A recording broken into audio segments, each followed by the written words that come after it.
West here, reporting from Houston, Texas for Climate Desk. Now, one of the biggest uncertainties in climate science right now is the role of clouds. What better way to work that part out than flying right through them? That's what NASA scientists aboard this airplane think. Welcome to NASA's biggest airborne laboratory. You're coming with us today on an 8-hour NASA flight mission. When you read these big IPCC climate assessments, what's the biggest uncertainty? There's two, right? The role of aerosols and clouds. Clouds is probably bigger than aerosols. That is a piece of a puzzle that right now we are missing. You can't get the models right if you don't understand the chemistry and the process. Now we're being told we've got to get on. The doors are about to shut, so let's go aboard.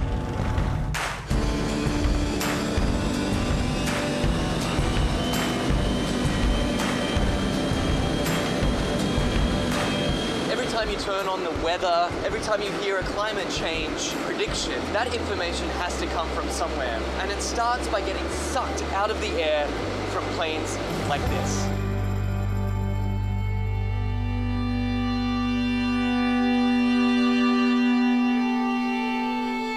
So this mission is to particularly try to understand the emissions from the surface, so mostly biogenic emissions, so from trees and other plants. Right now we're flying to our very first part of this experiment on the DC-8.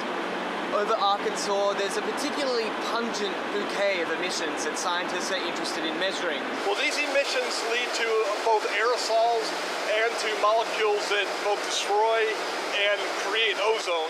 So these are very important things to understand for climate studies. How it will manifest itself, it will be in more accurate and more reliable predictions. So what we're doing is taking a series of flyovers, each at a different level of the atmosphere, scooping up those emissions, testing them, and hopefully scientists are going to see exactly what's in this column of air all the way up. The data that we collect in one flight can keep busy 60 scientists and students for 3 years, 4 years. We're still studying data from data collected 20 years ago. In fact, this particular mission today is its most heavily equipped in its nearly 30 years of service. Each one of these consoles here is a specially equipped scientific instrument designed to collect all sorts of different data in real time. And this instrument here tracks the sun. We're looking at mist chambers. They're used to strip soluble gases. This black line is the CO2. It's about 390 ppm right now. We're putting these filters in the bags that we've got the aerosols that we trapped out of a certain amount of air. And so we're sampling up here about 150 liters a minute. That ultimately flows back into the operational models. It flows back into what goes on TV every day. Anyway, I got to get this sample going. You do it. It's a busy man at work. We can't let him rest. Well, get this. We've just spent 2 hours crisscrossing this one cloud formation. In, back out again, back in again. Then they grow, and we track them as long as we can, and then we let it go. Even one cloud can hold a host of answers to the mysteries of climate change. The patterns of, where the clouds are, what type of clouds we see, what kind of weather systems they're associated with it, that'll all be shifting in a shifting climate, in a world with climate change. Then the big spark is this, is when we actually get the meat on the grill. And then it will be some time to process it.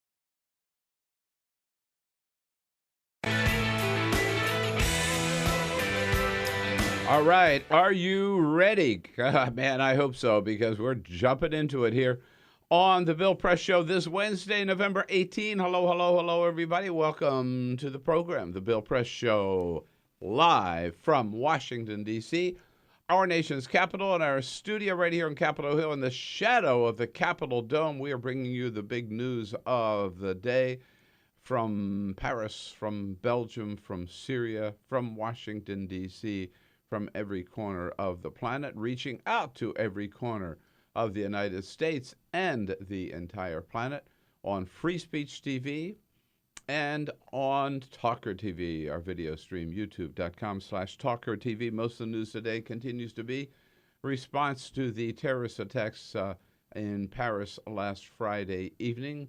The French authorities now hunting down 2 suspects in the Paris suburbs, Saint-Denis, and up in the outskirts of Brussels. Meanwhile, French jets and Russian jets both attacking the ISIS capital city of Raqqa in Syria. And here in this country, Paul Ryan and Maryland Governor Larry Hogan have jumped in to support efforts by other Republican governors to shut down America's refugee program so that no Syrian refugees can even get into the United States. Meanwhile, the question has arisen about whether or not it's safe to travel after those terrorist attacks. A lot of people canceling plans to travel to Europe. Would you travel to Europe if you had such a trip planned? And some schools are even canceling school trips to Washington, D.C. because they fear that Washington, D.C. could become a target. And breaking news, Bobby Jindal drops out of the Republican race. Yeah, there are about 8 others who ought to do the same thing. All of that bringing you today. You tell us what you think about it at 866-55-PRESS. This is the Bill Press Show.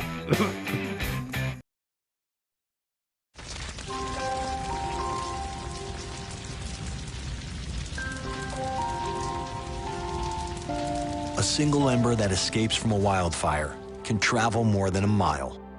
That single ember can ignite and destroy your home or even your community. You can't control where the ember will land, only what happens when it does. Get Fire Adapted now at fireadapted.org. Columbine, Virginia Tech, Tucson, Aurora, Fort Hood, Oak Creek, Newtown. Newtown, Newtown. Newtown. How many more? How many more? How many more colleges? How many more classrooms? How many more movie theaters?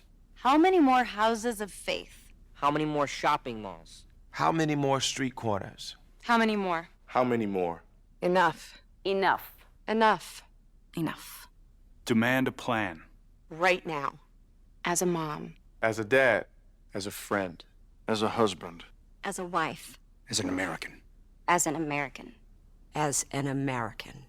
As a human being. For the children of Sandy Hook. Demand a plan. No more lists of names. It's not too soon. It's too late.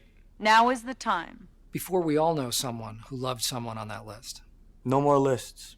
No more. Who they might have been. No more. If we had just done something yesterday. It's time. We can do better than this. We can do better than this. It's time. It's time. It's time for our leaders to act. Demand a plan. Right now. Right now. You! Demand it! Enough. Enough. Enough. Enough.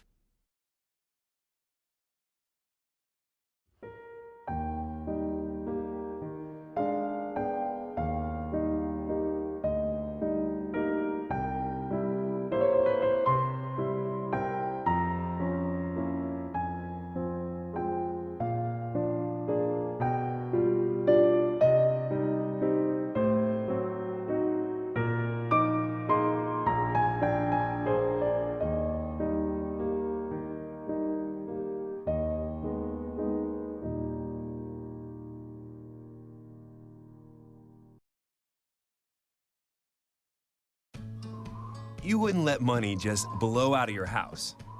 So when your AC or heater is on, make sure the doors, windows, and fireplace flue are shut tight.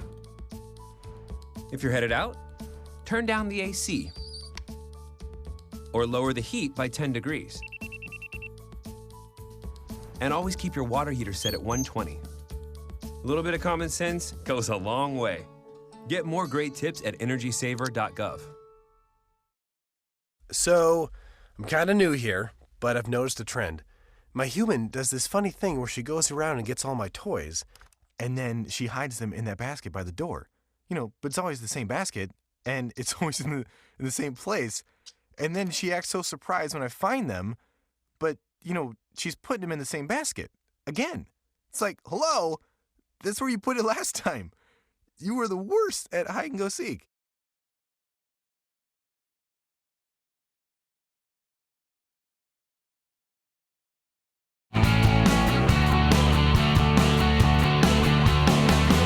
Broadcasting around the nation, on your radio, on your TV, and online.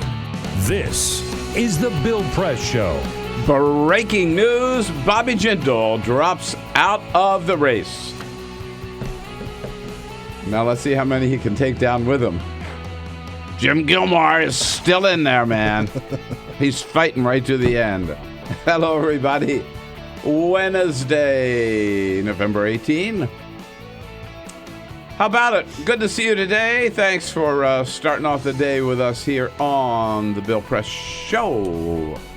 We're coming to you live from our nation's capital, Washington, D.C. We're not afraid of our nation's capital. We don't care how many terrorist threats have been made against it. We live here. We work here. We bring you the news from here every day.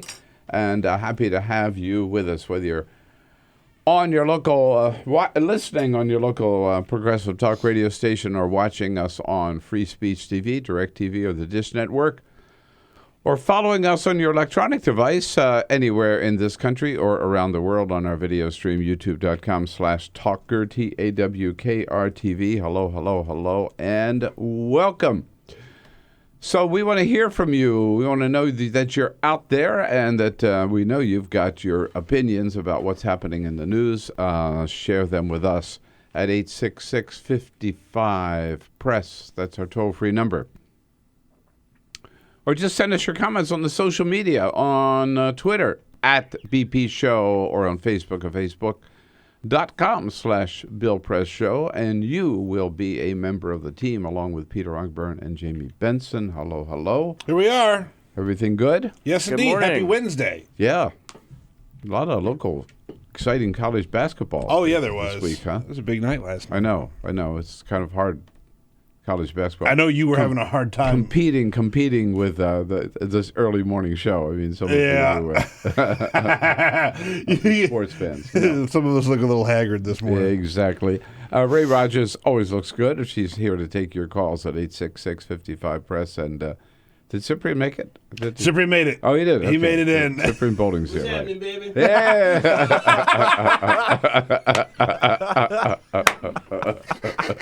All right. Yeah, what's happening, baby? What's happening, baby?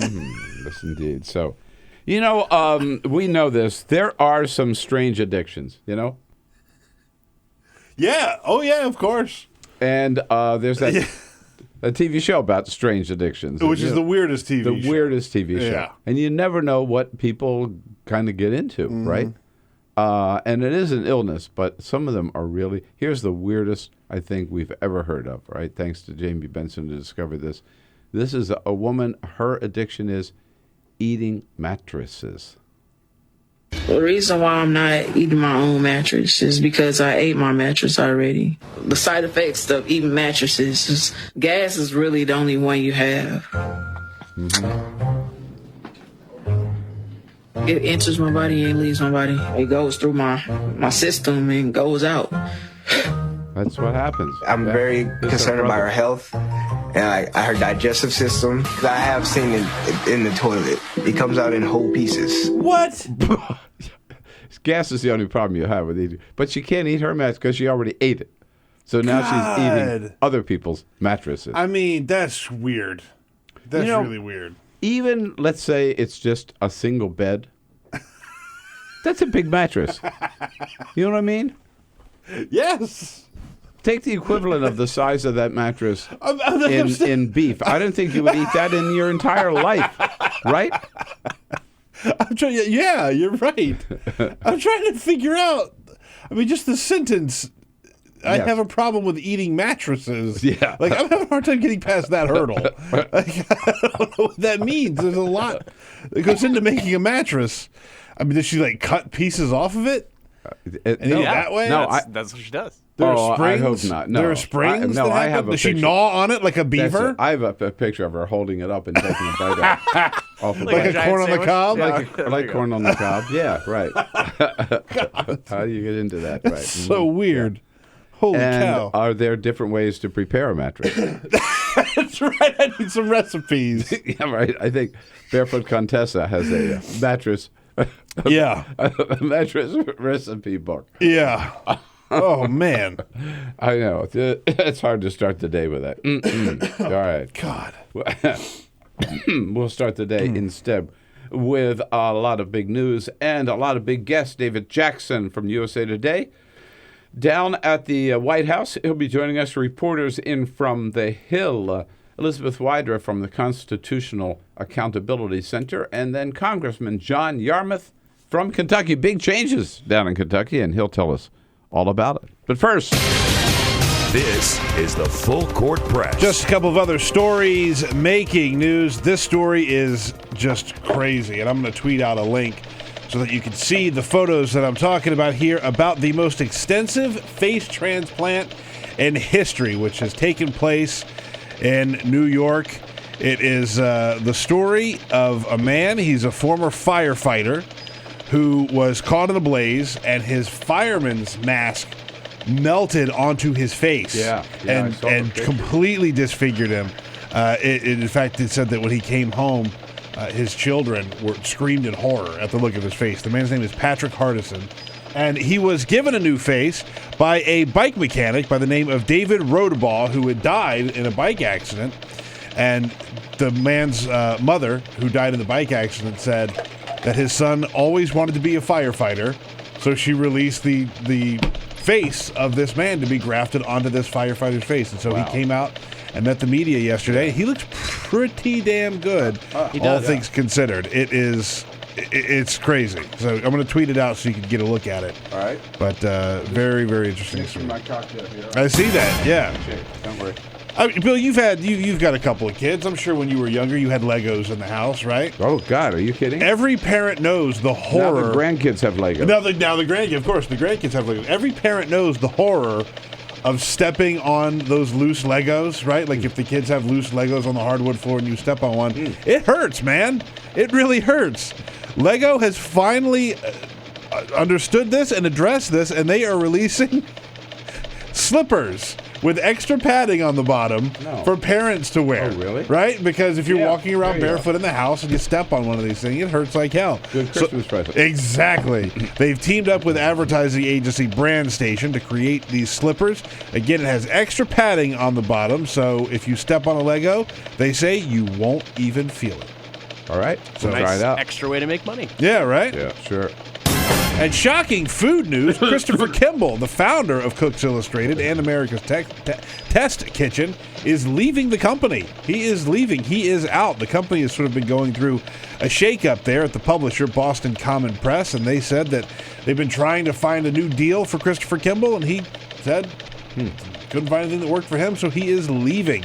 He says he's going to start up his own thing, which we will watch for and see how that goes. All right. Okay. I'm a big fan of Christopher Kimball. There you go, 14 minutes now after the hour. Yes, indeed. We start today with a personal question, okay? And just need your advice and your thoughts about this. And that is on the subject of travel post-terrorist attacks in Paris. And it gets kind of personal because you regulars will know that Carol and I have gotten into the habit on Thanksgiving just getting the hell away from here and getting out of Dodge so you don't have to decide which family you go to Thanksgiving dinner with. And we take a little trip. We went 4 years ago, I think we started this. We went to Istanbul. Then the next year we went to Sicily. And then after that we went to, last year we went to Rome and to Naples and to Sorrento. This year we have a planned trip leaving in 2 days. Tomorrow. Whoa, what am I saying? Right? Whoa. To Madrid. And then from Madrid up to the French Basque country and then into Bilbao. So I can't tell you how many people have told us we are nuts to travel to Europe after what happened in Paris on Friday. I ask your advice. Should we go? Should we cancel? 866-55-PRESS is the toll-free number. What do you think? Would you, if you had a trip plan, would you cancel in light of those terrorist attacks? And it came to me yesterday because I got a text from my sister, Margie, up in Delaware, who says, hey, I just want you to know I'm saving 2 seats at our Thanksgiving dinner table for you and Carol on Thursday because you will not travel. You should not travel. This is crazy. So there's one warning. And then the other, I talked to a friend of mine from California yesterday who travels all over the world. He's got businesses in Russia, business in France, business in Singapore, and he's always on the road. I talked to him yesterday, told him we were leaving for Madrid, and he said, you are nuts. He said, I canceled a trip to Paris or to France on Friday. You guys should not go, should not go. You know, my response is, if we don't go, the terrorists win. Now, I know it's a cliche, but it seems to me that's what they want. They want to shut down Paris. They want to shut down Europe. They want to shut down travel centers, great cities of the world. And if we stay home, collectively, if you stay home, if I stay home, I think they win. I love the fact that here on the front page of the New York Times today, there's a photo of people dining outdoors. Must still be pretty warm in Paris. Dining al fresco outdoors in front of it, just like the 4 restaurants that were attacked last Friday night. And these people are defiantly saying, "Come on, this is who we are. We're not going to back down." And inside the New York Times, there's another picture of typical what you see all over Paris: people sitting outside at restaurants having a glass of red wine. And the cover of Charlie Hebdo, which they put out yesterday, was of them saying they have the weapons, but F them, we have the champagne. Yeah, right. So that's the first question. And by the way, we're not the only ones having this impact. I saw this morning the Business Travel Coalition has said that 1 out of 5 of business, they did a little survey of people who travel on business. 1 out of 5 said, boom, canceled all plans to go to Europe. On business deals, 1 out of 5, boom, just canceled it. The military, the Pentagon, has said there will no unrestricted, in other words, if you're on active duty and you're in Europe and you're not assigned to Paris by the military, you cannot travel there. They put a ban on travel to Paris for anybody unless they're sent there on an official mission. So all those families that live in Germany or kind of whatever military families, we have a cousin over there who recently went to Paris about a few months ago. Now they've said, no, can't do that anymore. Just shut it down. First question, safe to travel to Europe? Would you do it? 866-55-PRESS. Should we do it? 866-55-PRESS. Give us a call. And then the second question, which is related, is that should schools be canceling planned trips to Washington, D.C. to see the monuments? Look, you know, those of us who live in Washington, D.C., this is the greatest threat to our life of being run over by a school bus or a tour bus, because they take over the city, particularly in the spring, but really all year long. There's this Hotel Harrington downtown, which is a flea bag, but that's where all the by the way, it is. And the worst bar in the world. Yeah. The worst. That's terrible. Anyhow. It's terrible. I mean, if you're thinking of coming to Washington. No, don't stay there. But that's where your kids will stay. That's where your kids will stay. That's where all the school The groups. Hotel Advisor edition of the Bill Press Show. Yeah, right. Yeah, we got you covered. Right.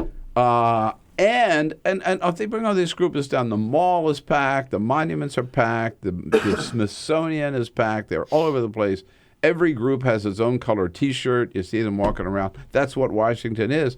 Well, there was you saw after, I think it was yesterday, after the Paris attacks, there was one video came out of Syria, and this guy was saying that the next target is Washington, D.C. We're going to have an attack, a Paris attack on Washington, D.C. Well, in light of that, schools, a lot of them, here they are, I got the list. Schools have been canceling school trips to Washington. Down in Columbia, South Carolina, Richland School District 2 canceled a trip for 2 classes of middle school students. Up in Connecticut, the Timothy Edwards Middle School told parents on Monday, no Washington field trip this year. Carroll County, Maryland, right just up the road, right? Carroll County, Maryland, canceled school trips to the district. Again, up in Connecticut, there's a regional high school, Cohenchong or Kokenchong or something like that. Regional high school up in Connecticut. No school trip to Washington, D.C. this year. What's the answer? 866-55-PRESS. Let's talk about it here on the Bill Press Show. Should we go to Paris? Ooh. Pardon me. I've never sneezed on the air before. Never. Whoa. I'll tell you one thing. I haven't packed my bag yet, so it's not too late. Let's talk about it. Travel to Europe, if you had it planned. Would you cancel school trips to D.C. if your kids were coming? Would you say, my kids aren't going to Washington? 866-55-PRESS. On your radio, on TV, and online. This is The Bill Press Show.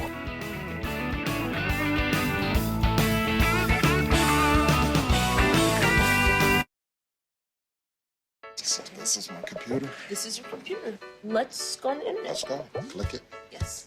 Okay. I cursor in between the R and the E. Pressing down, I want you to just push the period. She's gonna love me all over again. That's it. Jamaica, here you come. Here we go. Good job. Thank you. Thank you. And I did it by myself. Feel smarter. So, I'm kind of new here, but I've noticed a trend.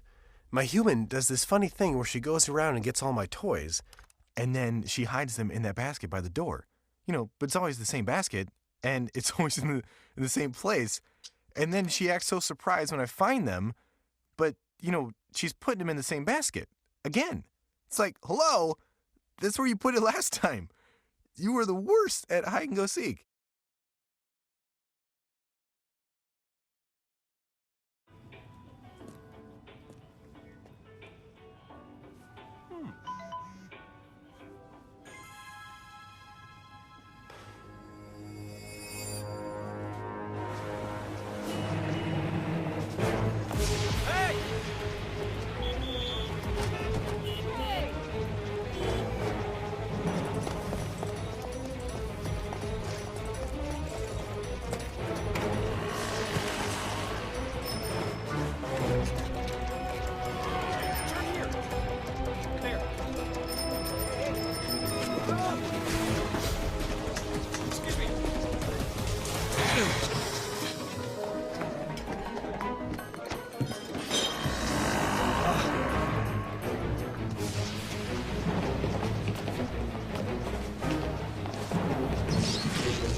So, same time next week?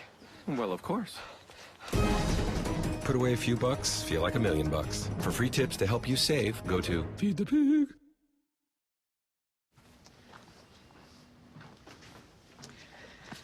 All right. I know this isn't any fun to talk about, but we should. Okay. So who's going to do what? I'll pack the dead batteries. Great. I'll only put what I don't need into a duffel bag. Perfect. That's totally unhelpful. No problem. Meanwhile, I will try to comfort everyone by speaking in a calm voice. And I'll try to get the generator going without any gas. Oh, let's not forget the cell phones, which probably won't work. Right. And who is going to handle supplies? I can forget to do a list for us. Thanks, pal. Well, I think we couldn't be any less prepared. I'm proud of you guys. Talk to your kids about who to call, where to meet, what to pack.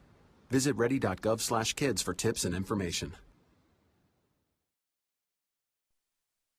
Hey, thanks for stopping by. I followed your character since the first episode. I'm a big fan. Big fan. Thank you. And listen, your storyline, it makes for incredible TV drama. Thing is, your drug use is very adult content. Too adult for the kids. So I'm gonna have to block you. Oh, man. Yeah. Well, have a good one. You're a nice lady.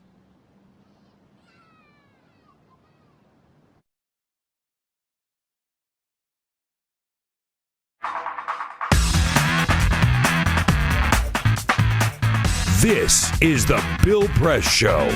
To travel or not to travel, that is the question. A lot of people asking that question. And I hadn't been asking it really. I just assumed, of course, I'd go until yesterday. People warning me, no, can't go to Europe. Can't go to Europe. Don't take a chance. I understand that Madrid's a beautiful city. I've never been there. Excited about seeing it. But I understand it's beautiful and could be a target. But, you just can't. You just can't hide in your home for the rest of your life, right? Yeah. I mean, I remember this same feeling and same conversation after September 11th. Oh, yes, absolutely. Right. Yeah. A lot of people never go to New York again. Never, never, never. What should we do? 866-55-PRESS and about school trips to Washington. Of course, come to Washington. I don't think there's any... I'll tell you one thing. I'd hate to see more security than there is around Washington. Yeah, I feel safe here. Yeah. That's for sure. Comments, Peter? We're also on Twitter at BP Show, Honey Bear Kelly says traveling will probably be a hassle or more than usual now, but go anyway. Go, go, go. NC Nomad says those kids have a greater chance of getting hurt in a bus accident on the way to D.C. than getting hurt actually here. And Cordell says the terrorists want everyone to be afraid. We have to show them that we will not be ruled by fear. Travel, party, and drink. You don't have to tell him twice. Right, you got it. Let's go to Chicago. Our buddy Joey. Joey, what do you say? What's the answer? Shame on all you chicken littles afraid to go out of your darn houses. What good is your life if you have to live it in fear? What kind of quality of life is that if you have to curtail your life to terrorists? Are you kidding me? Shame on all them people. That's what they want, right, Joey? That's what the terrorists want, right? That's exactly what they want. And if you do that, they win. And we're the United States of America. Let's act like it, citizens. Let's act like it. All right, Here we go, Joey. There's a call to arms on the part of Joey. Call to travel, yeah. No, seriously. I again, may sound like a cliche, but I really do believe that terrorists win if we cow down, if we back down, if we refuse to live our life as normal. Sure, take proper precautions. I mean, don't be silly about it. But the idea that the answer is to stay home or keep your kids home from Washington, I don't buy it.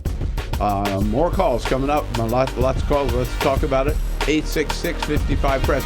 We're not the only ones. So there are a lot of people making these kind of decisions. This is the Bill Press Show.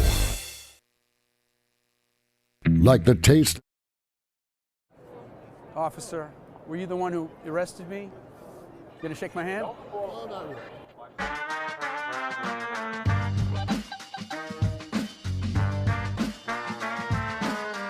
So I got invited to host a vigil called Carry the Names.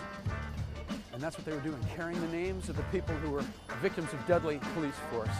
Michael Brown, Eric Garner, that guy Gurley. I got a motion from Dragonfly from Stop Shopping Choir, and I started preaching. I preached up a storm as best I could, but about a minute and a half into my sermon,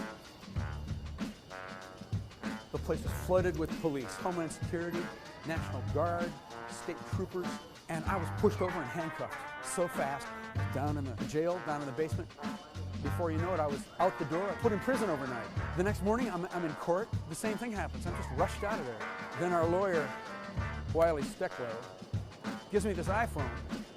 And there, in black and white, in the Gothamist, a popular paper, is this charge by Adam Lisberg, the MTA law enforcement spokesperson for this grand place. His quote is that I, Reverend Billy, physically attacked a police officer. Unbelievable. The feeling of being robbed of my work and life and identity, just the fiction. I did not touch anybody. I did not look. I know how to do this. I'm trained in nonviolence. I did not do anything. It was right here. It was right here. It happened right here. I was simply arrested while I was speaking. and taken away, and that's it. The cold feeling in my city, the city that I love, that city spokespersons whose salary I pay for with my taxes, that they would say this. I can just feel the rending apart of the community, that we are not that close. We're not. They are willing to say this, and they think that they can just say anything about anybody and get away with it.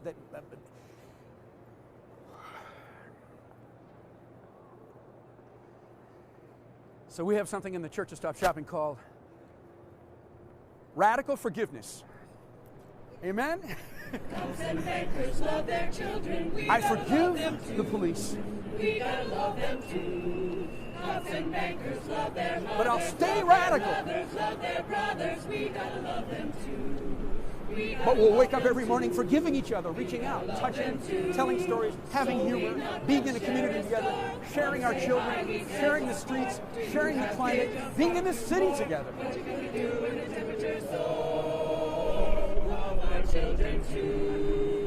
forgiving each other, being grateful to each other,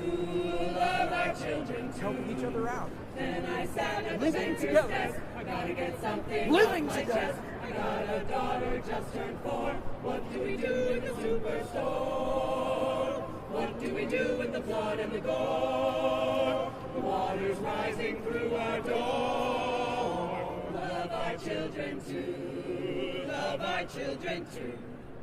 Amen. Earthalluia.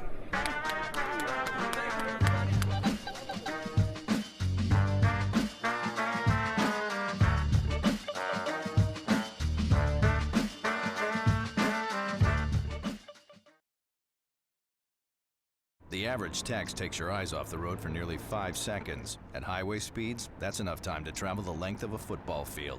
Stop the texts, stop the wrecks.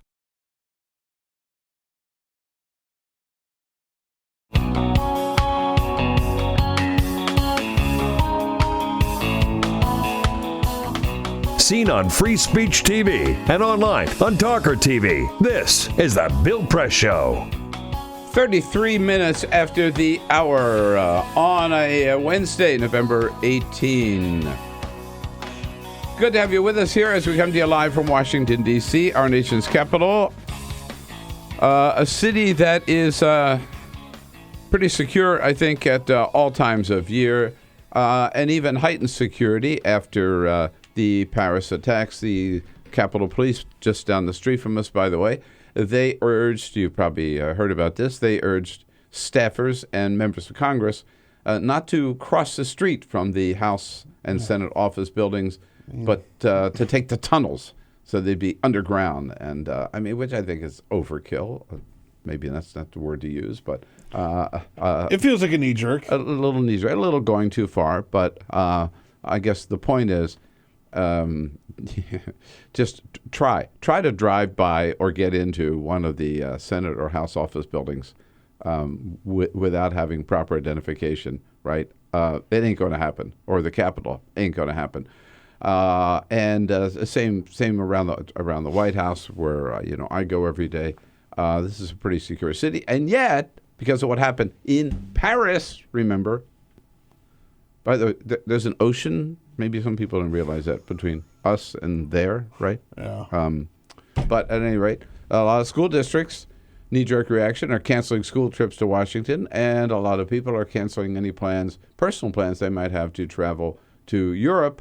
Here is one person who has plans to travel to Europe tomorrow evening after the show. I still plan to go. I hope so. Hell yeah. Right? Yeah, I should hope so. But family and friends encouraging Carol and me not to go. 866-55-PRESS. What do you think? What should we do? What should people do? Any justification for just, sticking your head in the sand and staying home? We're on Twitter at BP Show. Another comment, by the way, that talks about airport security from LO. I think that comment, whoever made it, that there'll be increased security around probably the airports and museums and streets is True. I would get there nice and early. I would get there nice and early tomorrow. Ello makes a comment, so eventually travel through airport security will be the real issue. It's an annoyance, but that heightened security is necessary. And our friend Holly Tooker says, Bill, don't be a weenie like those school kids. Go. It's not the school kids, it's their parents. Right. And the school administrators. Yes, exactly. Who are the weenies, right? The scaredy cats, or what did Joey call them? Joey? I don't know if we can repeat it. It wasn't that bad. All right. Thank you for the comments. 866-55-PRESS. Rufus, down in Fort Valley, Georgia. Hi, Rufus. Hi, Bill. How are you? Good. Thank you. What do you think? Bill, hey, Rufus, turn your radio. Charles say, hit the road, Jack. You and your family go and enjoy yourselves. Yeah, why not, God right? created this big, beautiful country for us to enjoy, not to sit around and be in fear of a bunch of cowards who can all try to intimidate people because they don't have what we have or they don't want what we have. God gave us this country, so enjoy it, Bill. Take your family and have a good time. Thank you, There Rufus. you go. God love you, man. I've got to tell you, hit the road, Jack. Don't you come back? I hope you come back. No more. Hit the better road, come Jack.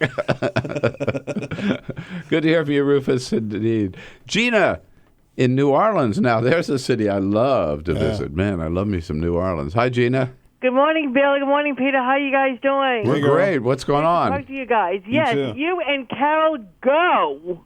Yeah, right. Pack your luggage and go. Have a magnificent time wherever you go in Europe. Don't give these evil bastards what they want. That's what. I love that. Love that attitude. attitude. Right, and I think these evil bastards. It's exactly what they want. They want to know that the world. They have scared the world so bad, right? Everybody's going to stay away from Paris, stay away from London, stay away from any big cities, or just stay home, period. Even stay away from Washington. They win, right, if we do I have that. a friend who just came back from Washington. Uh-huh. And she loved it. She had a magnificent time. She did all the museums, all the monuments. And didn't stop to say hello to us? Yeah, hurtful. Uh-oh. Well, listen. Unfortunately, I couldn't go with her. I was going to go with her, but You come with her next time and come see us. when I am in D.C., I am coming to see you guys because I watch you guys every single morning on the internet religiously. You guys are my religion. Come on. Come on, say hey. If we're your religion, you're in trouble, Gina. All right, you come see us, all right, Gina? Thank you so much for the call out to Orange County, California. Hello, Lance. Hi, Bill. Where in Orange County? Newport Beach. Oh, my God, I love Newport. I was there just 2 weeks ago. Well, we do too. Yeah. So the wife and I, my wife Barbara and I, were in Paris for 2 weeks in June. Great city. Well, from my perspective, to give up Paris is to give up life. Thank you. Yeah, I could not agree more. Right. I was fortunate to be there 3 times in the early 70s. I studied at Alliance Française. Oh, wow. Lived there for 3 months one summer. Yeah. And finally got a chance to return. And it's inexplicable. It's just, I don't know how to explain it. No, I know. Listen, I'm with you. It's a magic city. It's my favorite city on the planet. I've been there so many times. I've got family there now. I just love that city.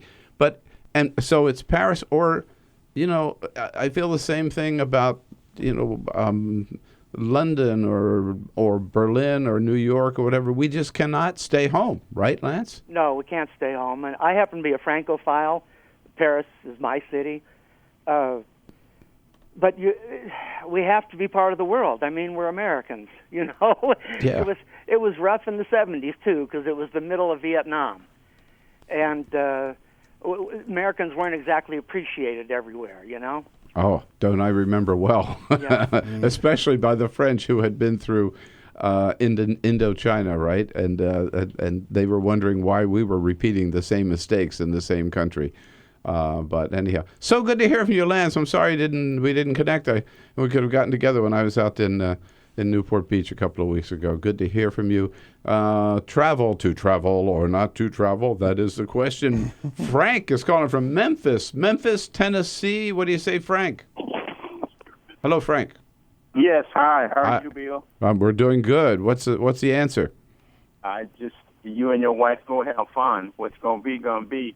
You have to be cognizant of your surroundings here in the United States. So, hey, go there and do the same thing. Have fun.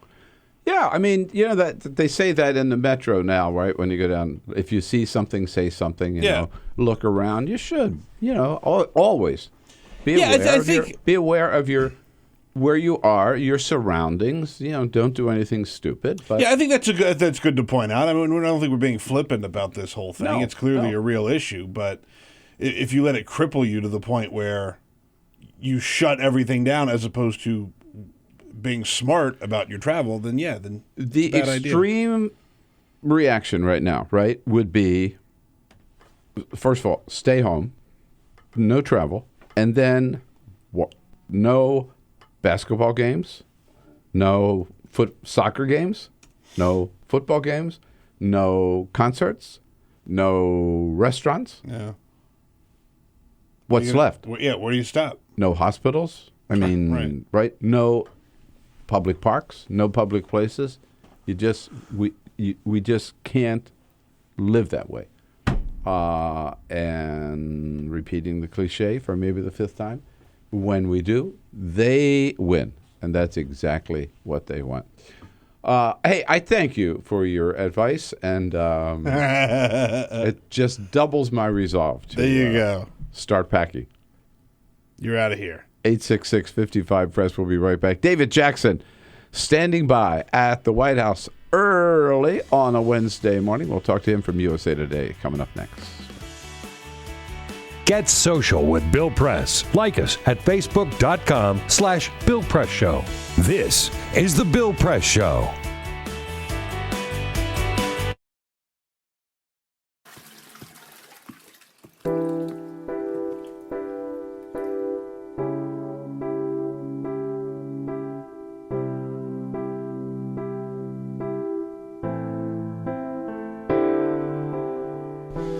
I am your toilet. So how do you do?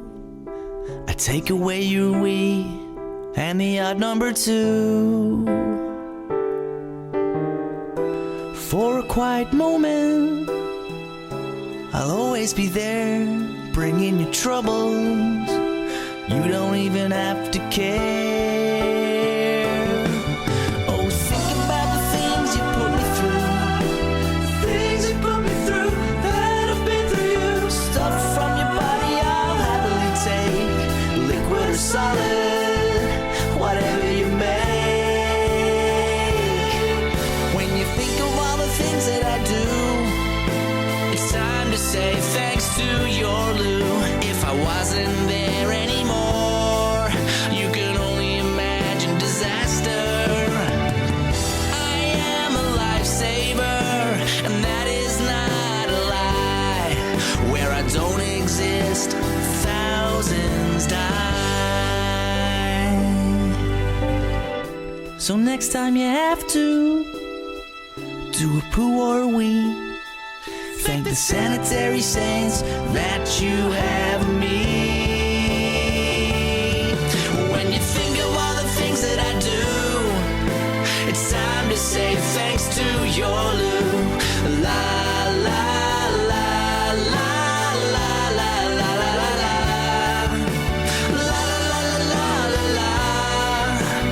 la la la la la.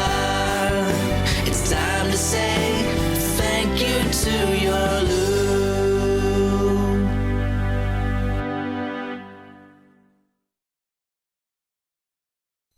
It's on us to stop sexual assault.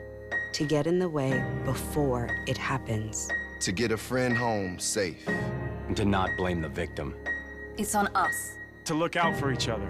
To not look the other way. It's on us to stand up. To step in. To take responsibility. It's on us, all of us, to stop sexual assault. Learn how and take the pledge at itsonus.org. The average text takes your eyes off the road for nearly 5 seconds. At highway speeds, that's enough time to travel the length of a football field. Stop the texts, stop the wrecks.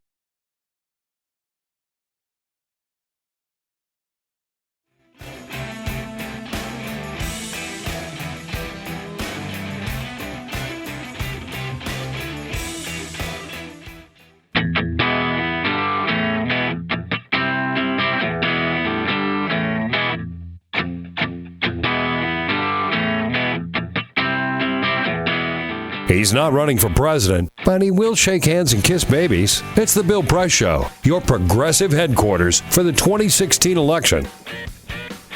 All right, here we go. 14 minutes now before the top of the hour. How about it?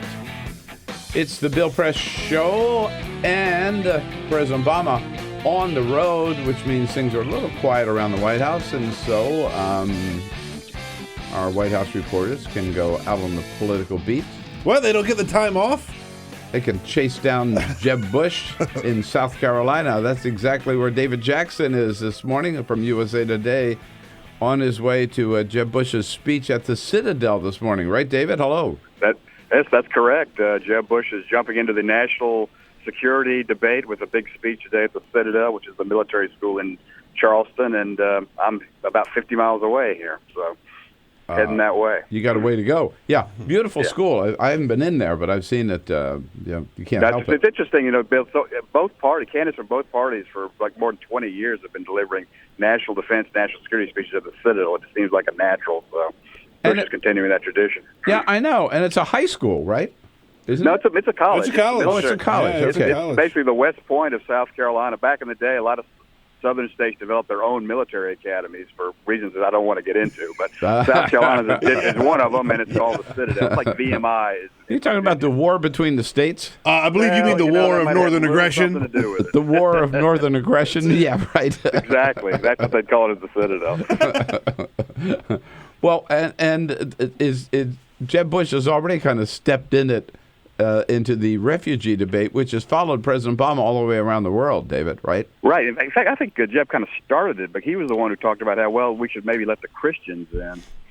This is interpreted as saying that let the Christians in and keep the Muslims out. Now, Bush denies feeling that way. He just says the priority should be given to Christians. But other Republican candidates have said that. Ted Cruz is saying we should let in Christians from Syria but keep out Muslims. So it's been quite the debate, and that's what President Obama objected to during his news conference Monday in Turkey, and that news conference is still reverberating, particularly around Republican politics. You hear a lot of criticism of him from the Republican candidates. So it's amazing how this attack in Paris just less than a week ago has triggered such a furious debate about Syrian refugees in the United States. Well, it has certainly changed the nature of the presidential campaign, particularly on the Republican side, right?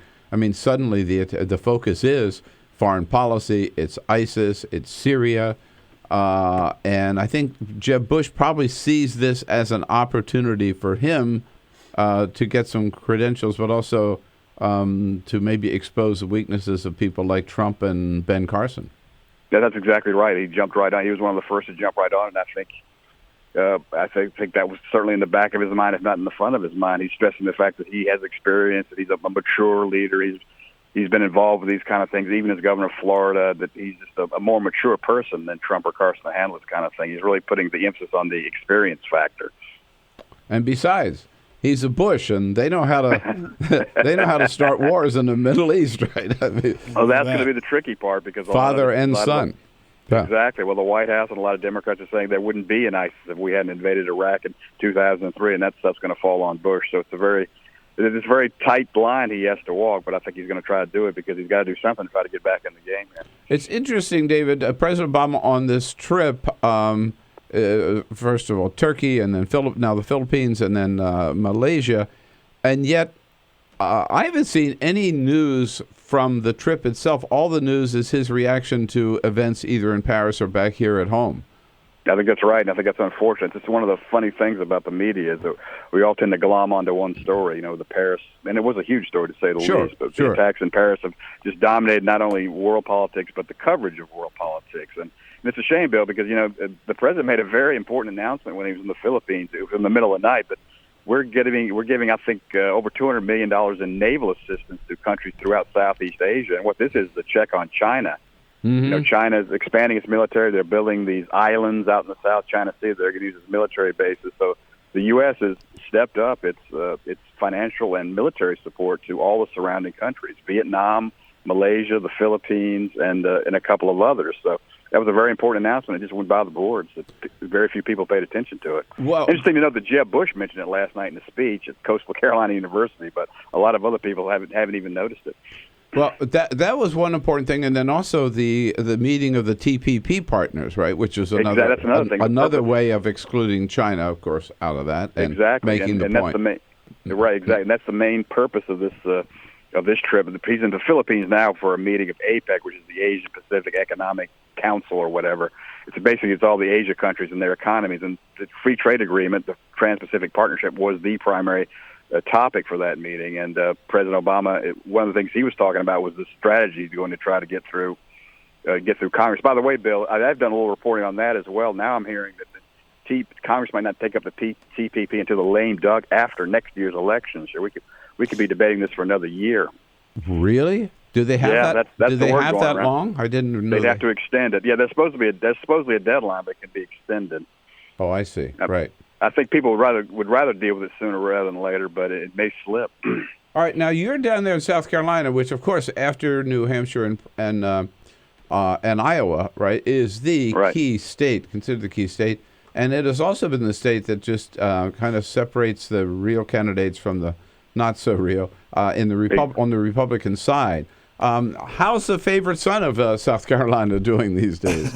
Lindsey Graham's not doing well. I'm afraid he's not doing a whole lot better here than he is anywhere else. He does have like a 4 and 5%. He is popping up in some polls and making the top 5. I think he's gone as well as 5th place in some polls. But I got to tell you, I think there's a lot of South Carolina Republicans who would just soon see him do what Bobby Jindal did yesterday and suspend his campaign. So it's only a matter of time, don't you think? Yeah. Well, I think so too. I think Graham would like to get to the South Carolina primary, but I think some other South Carolina Republicans may not think that's a great idea.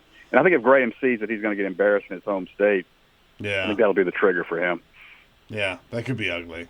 Right. Yeah. Yes. Now, it's wide open down here. You mentioned Iowa and New Hampshire. Iowa's February the 1st. New Hampshire's February the 9th. And then we've got 11 days of campaigning in South Carolina, and I do think it's going to be very much a separation primary for the Republicans. Mm-hmm. Yeah. I'll never forget that the 2000 campaign in South Carolina between George Bush and John McCain. That was ugly. Yeah. Oh, it was very ugly. They've had several ugly campaigns down here. It's where Reagan consolidated his support in 1980. George H.W. Bush, Bob Dole he managed to come back in his race in South Carolina. So it's very important. It's going to be a very important and pivotal primary, I think. Well, I'm surprised at you, David. When I said favorite son, you assumed I was talking about Lindsey Graham. I was really talking about Stephen Colbert. Well, he's involved down here. His sister ran for Congress down here. I know. Take out. Yeah, there you go. Or I could have been talking about you or Peter Ogburn. I mean, who knows, right? There aren't a lot of us that make it out of South Carolina, David. That's right. And we had to do it. It's nice to visit, but you can't live here. That's right, man. That's right. All right. Hey, David, have a great day and a safe drive into Charleston, all right? Great. Thank you, Bill. Appreciate all right. See you later, guys. David Jackson. USA Today, usatoday.com. Connect with The Bill Press Show on Twitter. Follow us at BP Show and tweet using the hashtag WatchingBP. This is The Bill Press Show.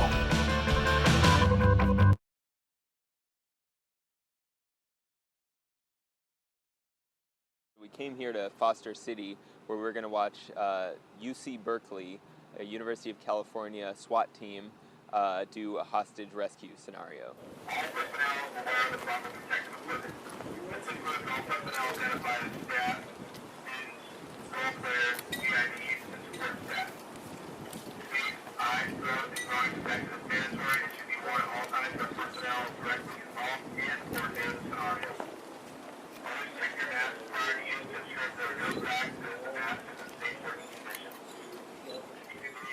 Should I put the water in there now? Yeah, go ahead. This is like some kind of chemical agent? Yeah. Copy, we're ready. I'm gonna get shot. I already know it, dude.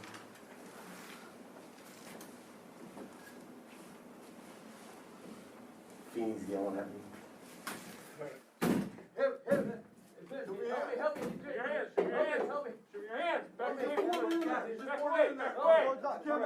Gentlemen, we have a chemical. We need to pull our person out. Get these guys out of here. Pull them out. Put your hands on your face.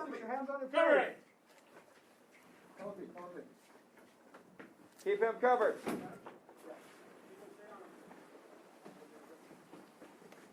Your head up. He's got a shotgun back there. That's all right. Keep his hands up where we can. Hands on your face. Hands on your face. On your face. Someone cover me. I got a holster up, bro. Okay, pull him around the corner. Pick him up. Get him out of the building. Quickly. We've got this. Just get that guy out of there. You, come towards us. Keep your hands on your face. Turn around. Face away from us. Back towards us. Quickly. Back up towards me. Quickly, quickly, quickly. Pull him out of the room. We're exfilling, Billy? Yes, we are exfilling. It was actually around 92, 94. There was an attack on the chancellor at his residence, which is on campus. Okay. And we realized at the time that we didn't have any resources to deal with that kind of threat when it took place. Okay. So, and I think about 15 years before, they had some kind of semblance of a SWAT team. So they regenerated the idea of I see. activating a SWAT team. And then since then, you guys have kind of branched out to doing what kind of stuff? Well, since then, we train for everything. We train for every eventuality, barricaded subjects. Like I said, most of what we do is high-risk warrants. Okay.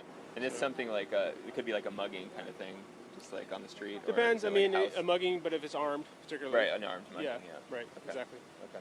And then, obviously, we're looking for training for anything else that we might be faced with. And that's what's great about Urban Shield is, we couldn't duplicate this on our own.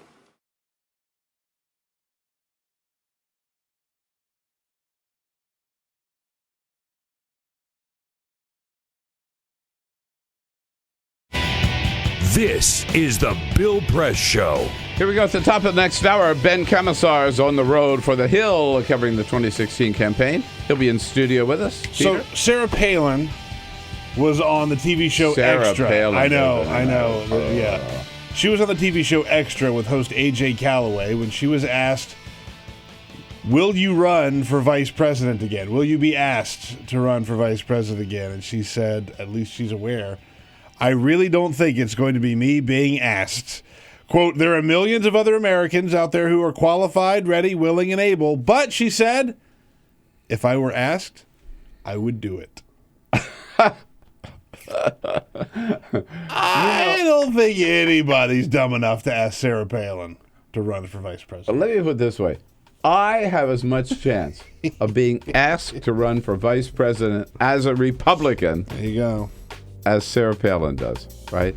Yeah. There are millions of other people out there who are more qualified than Sarah Palin. One of the biggest political mistakes in the history of this nation, which John McCain must regret. Hour number 2 coming up. Stay tuned. The Bill Press Show.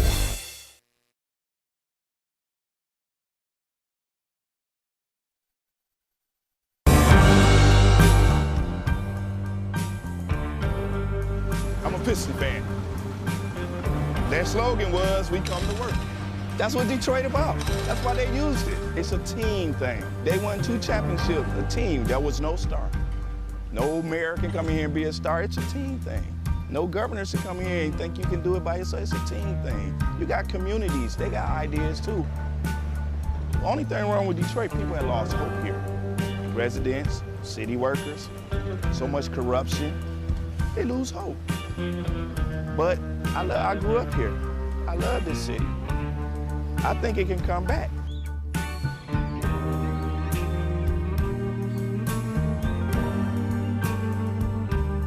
I've been working for the city 24 and a half years. Within the last 10 years, we took 4 pay cuts, and then an additional 10% wage cut. I've lost a home. When you take all of the decisions out of the city of Detroit, all of us, then what do you have? Exactly what we got. A lot of problems.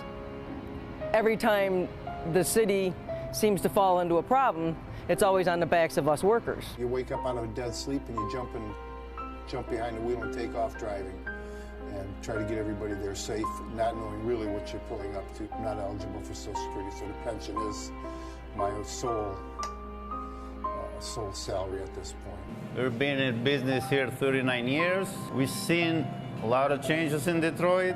The area was a lot of industry, a lot of city workers. It's getting very tough for the city workers. It's getting tough for us as a business people. Response times are increasing because of the closing of companies. which takes your insurance rate through the roof.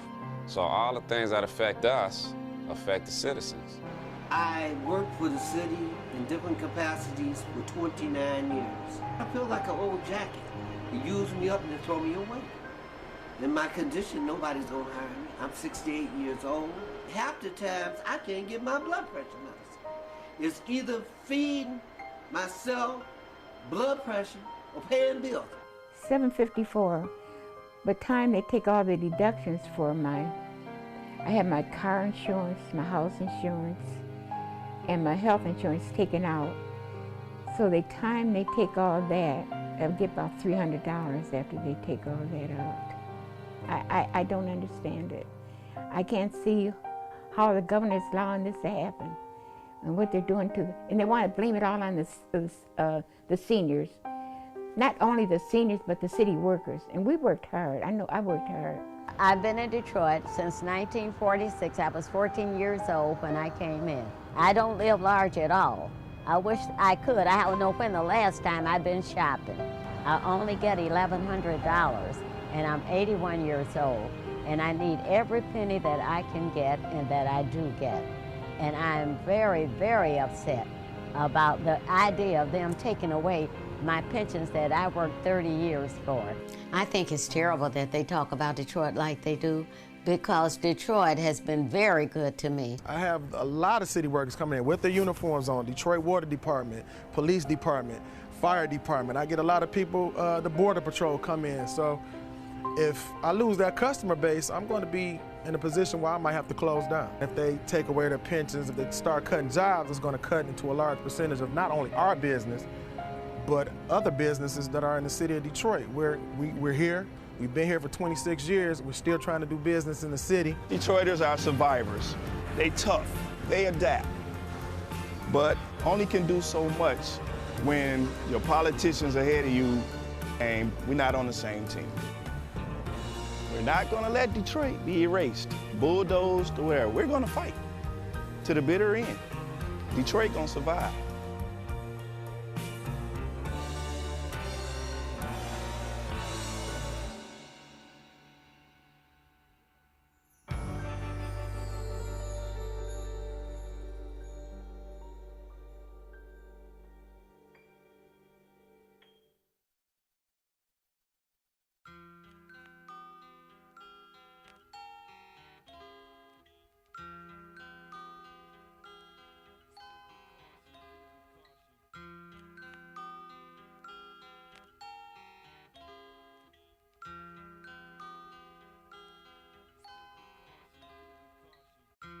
Just this month, my bill was like $138. Even at one phone call a week cost me $40 to $50 every month. I am living on a fixed income of SSI, so this is really a great hardship. Families are being punished. When they incarcerate their children, they incarcerate the whole family.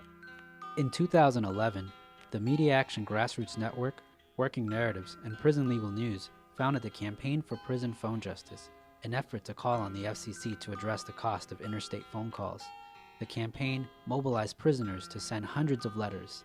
Advocates and families filled out postcards, met with elected officials, and signed petitions. Partnerships were formed across the political spectrum and with groups in the criminal justice, civil rights, and public interest community. The film distribution company Participant Media and director Ava DuVernay joined the fight through a social action campaign tied to the release of the feature film Middle of Nowhere.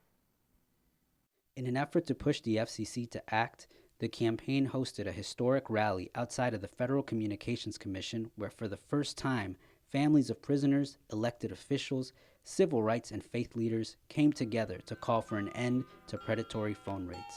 We're all held captive when predatory phone companies gouge our families. My son has been incarcerated now for over 10 years, and my husband estimates that in the time we spent over $25,000 on prison phone calls. My hero's not yours, you probably arrested them. Your schools probably neglected them. They spawn thoughts, you probably infected them. Feed us what you feed us, you can lay us next to them. FBI call it major crimes. Babies making babies cry.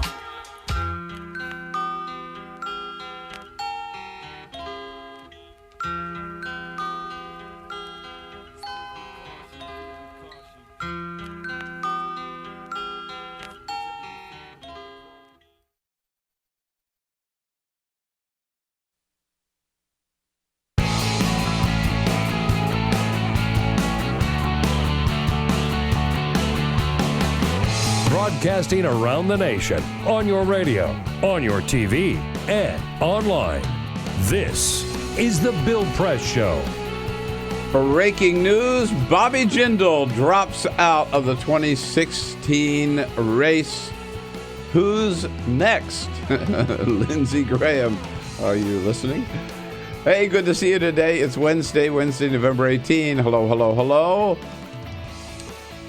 Greetings from Washington, D.C., our nation's capital. That's where you'll find us. We're not afraid of any terrorist threats to Washington, D.C. We live here. We work here. We're not afraid to travel either. It's the Bill Press Show, and we welcome you as part of it, whether you're listening on the radio anywhere in this great land of ours or watching on Free Speech TV. Coast to coast, we are with you and look forward to hearing from you. You know our toll-free number. Give us a holler at 866-55-PRESS. It's easy. Just talk to Ray Rogers. She'll put you on the air. 866-55-PRESS. Well, if you've got something smart to say. Yeah, have something good to say. Good to say. We'll put you on the air. Send us your comments on Twitter at BP Show and Facebook at facebook.com/Bill Press Show. What do you say? Say hello to Peter Ogburn and Jamie Benson. Hello, Bill. Good morning. Ray Rogers as well, our screener, and Cyprian Bolding, our videographer. And we welcome to the program. Remember, I also write a column for The Hill. We're always happy to welcome staffers from The Hill here. Ben Kamisar has been covering the 2016 campaign for The Hill, thehill.com, joining us early in studio. Hi, Ben. Nice to see you. Hey, nice to see you, too. Thanks. How about this Bobby Jindal, huh? Big surprise? Yeah, I mean, at this point, it's sort of, it seems like there's no rhyme or reason. I mean, on one hand, Bobby Jindal obviously really, he had struggling, but at the same time, he actually had sort of been, on a relative up and up. Was top 6 in Iowa. So you might, not to say that we were readying the coronation for Bobby Jindal, but maybe it was, other people have been doing a little bit worse. So it's interesting. Yeah, he's doing better than George Pataki or Jim Gilmore, for example. Very true. Right.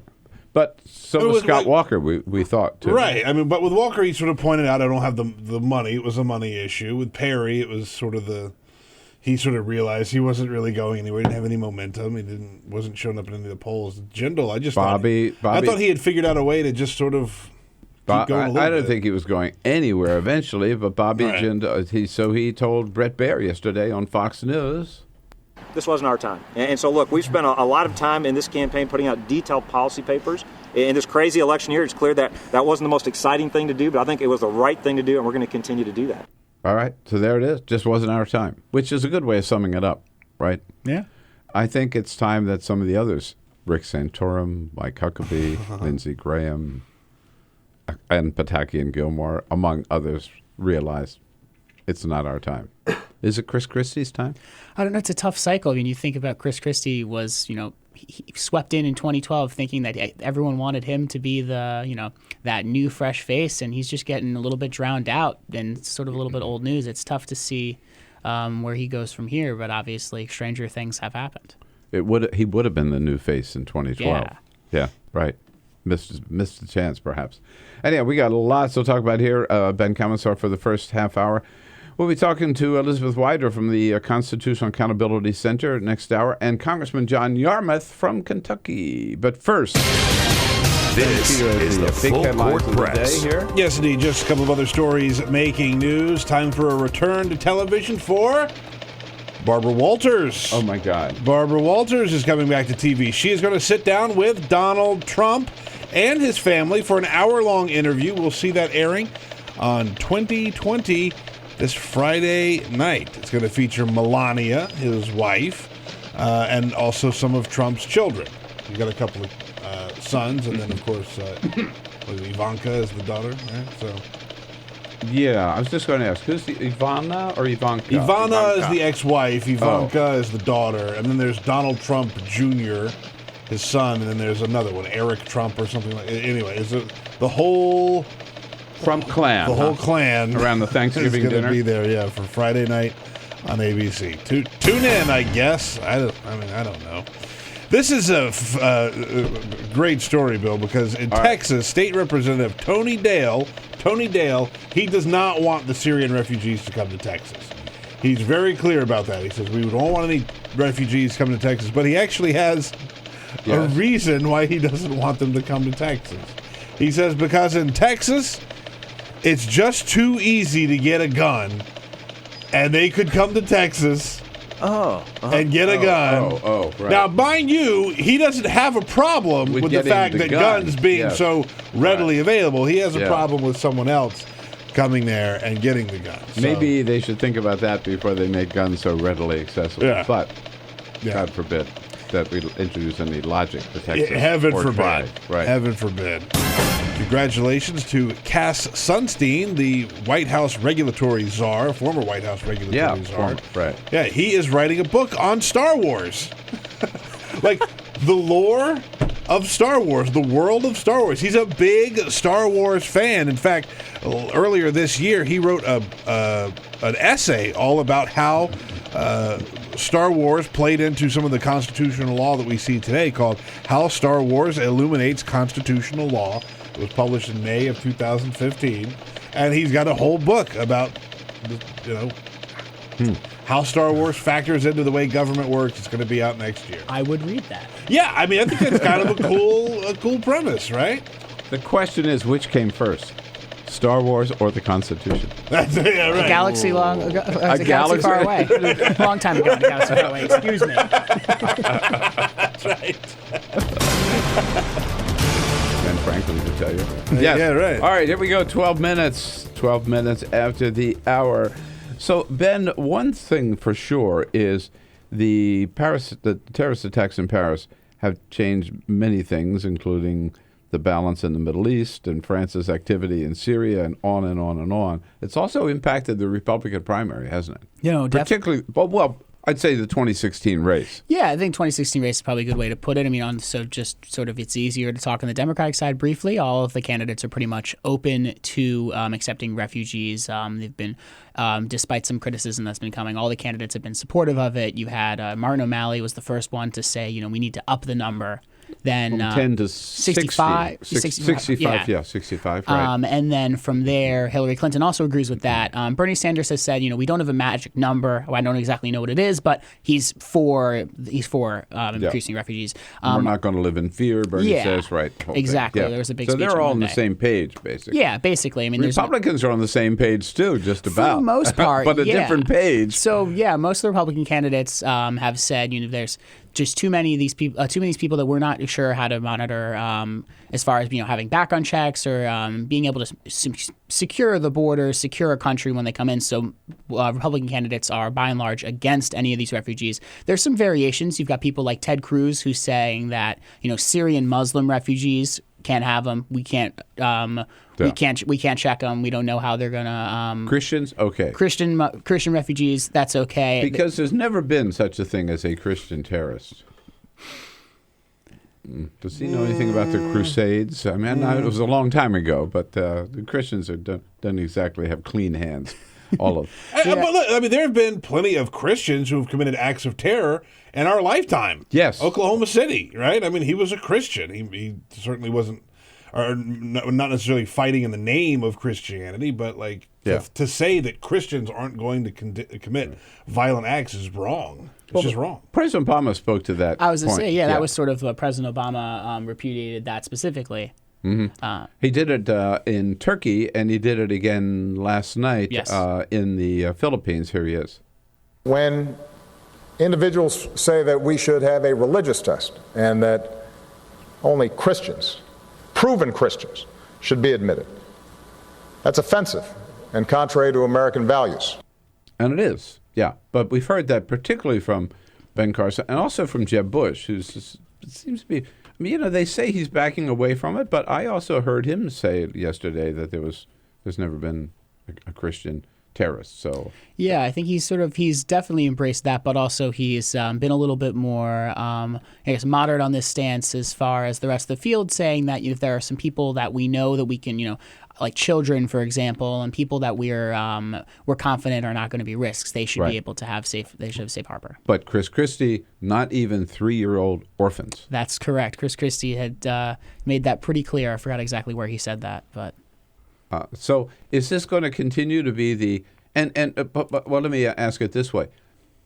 If foreign policy becomes the dominant theme and not tax reform or abortion or gay marriage, who does that help among the Republican candidates? Yeah. It certainly doesn't help Mike Huckabee. Okay. No, yeah. For starters, right?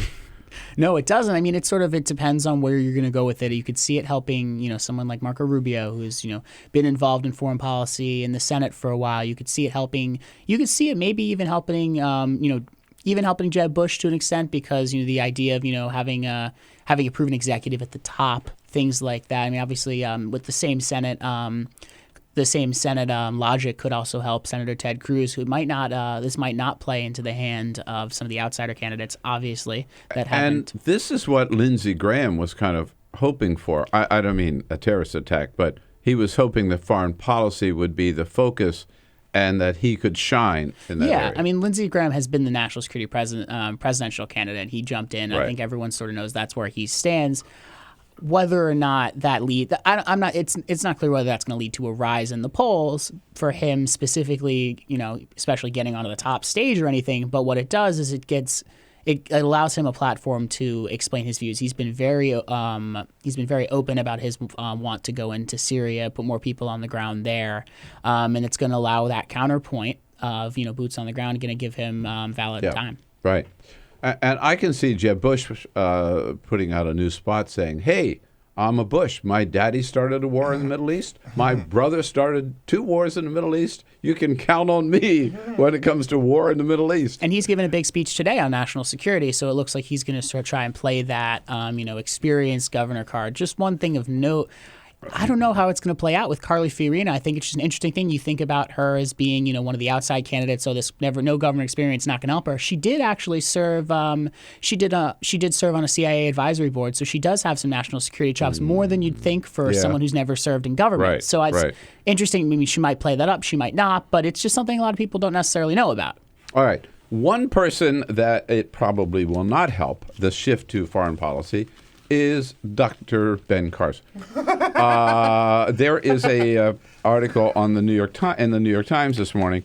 How do you like this headline? Aides agree Carson struggles on foreign policy. Now, these are people who are named sources speaking on the record who are still foreign policy advisors to Ben Carson, and they basically tell the New York Times he doesn't know squat about foreign policy, and they can't get him to focus or spend enough time to learn anything.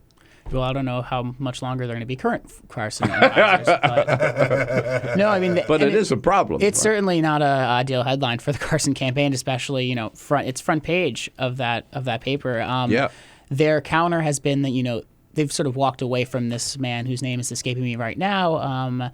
As far as his importance. Dwayne Claridge. Yes. Yeah. So they've sort of walked away as far as his importance, saying, he's been involved in some of these discussions, but not all. And I think the painting that the picture that they're painting is that the New York Times was taking advantage of an older gentleman who may be too loose and sort of not really or not in his best mind. But that said, I mean, he also walked through. Ben Carson had that spat, if you will, with the White House over, whether or not China's in Syria. And actually, Claridge walked through how he got to that point. It was actually an informant of his that, told a story that led up with some unconfirmed intelligence that led Carson to believe that. Yeah. And he said that in the debate, and it's not true. So, I mean, that was also, I thought his answer in Syria in the debate with ISIS as to what to do, it was pretty clear.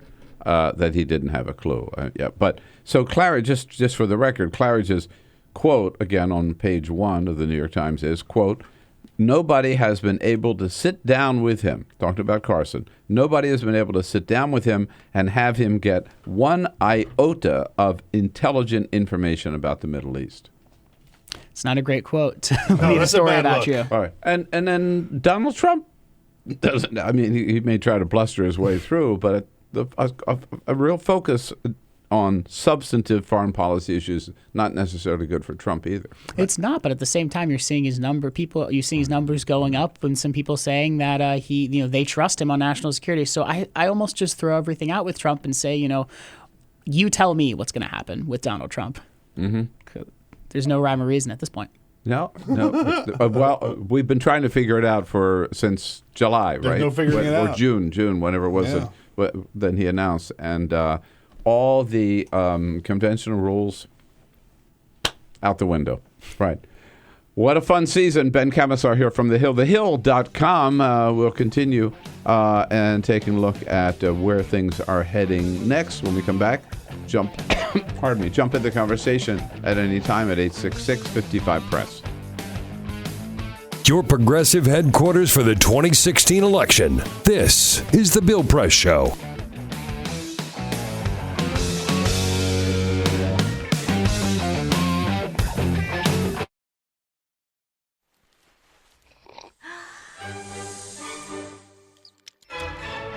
When I started learning about nutrition, about which, by the way, much less is known than you might think, I learned that what mattered most about one's health was not necessarily the nutrients, good or bad, that you were consuming or staying away from, or even the calorie counts. But what predicted a healthy diet more than anything else is the fact that it was being cooked by a human being and not a corporation. Corporations cook very differently than people do. They use vast amounts of salt, fat, and sugar, much more than you would ever use in your own cooking. And the reason they do that is those are three incredibly attractive and incredibly cheap ingredients. And when they're layered properly, as in a chip or pastries and forms of junk food, they're incredibly addictive. They really press our buttons. They activate our dopamine network, our cravings. And in fact, people in the industry, they don't talk about addiction in the food industry, even though they traffic in addiction. They talk about craveability. It's the same thing. And snackability is another term they use. It's a lovely word. And then the last point about corporate cooking that's important to understand is they cook different stuff than you do at home. What they're good at, in general, they don't cook that well, but things like chips, they cook incredibly well. And here's a classic food that if you make it yourself, if you've ever made French fries, you have to wash the potatoes, you have to peel the potatoes, you have to slice the potatoes, you have to fry them in a lot of oil, you have to spatter your entire stovetop, you have to clean up, and then you have this pot of oil you have to get rid of. I mean, it's really difficult, and it's a pain. They're wonderful, but it's a pain. And if you make them yourself, you'll only eat them every 6 weeks, 2 months, because it's too much work. But when you let corporations cook for you, it's so simple and so inexpensive, and they're really good, that you will have them twice a day, as many people in America do. So you see the kinds of foods you end up with are these labor-intensive foods and desserts. These special occasion foods become everyday foods when we let industry cook for us. Eat anything you want, just cook it yourself.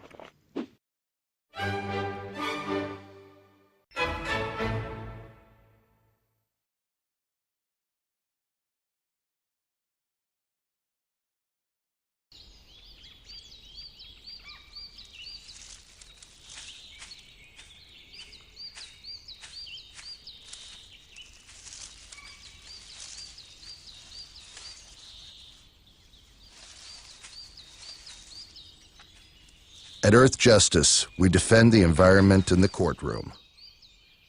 Join our fight. When you take a seat, you take a stand. Earth Justice, because the Earth needs a good lawyer. You wouldn't let money just blow out of your house. So when your AC or heater is on, make sure the doors, windows, and fireplace flue are shut tight.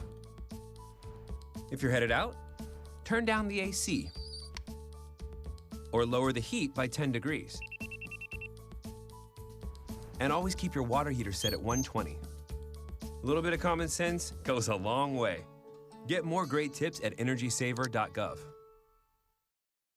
So, I'm kind of new here, but I've noticed a trend. My human does this funny thing where she goes around and gets all my toys, and then she hides them in that basket by the door. You know, but it's always the same basket, and it's always in the same place. And then she acts so surprised when I find them, but, you know, she's putting them in the same basket. Again. It's like, hello, that's where you put it last time. You were the worst at hide and go seek.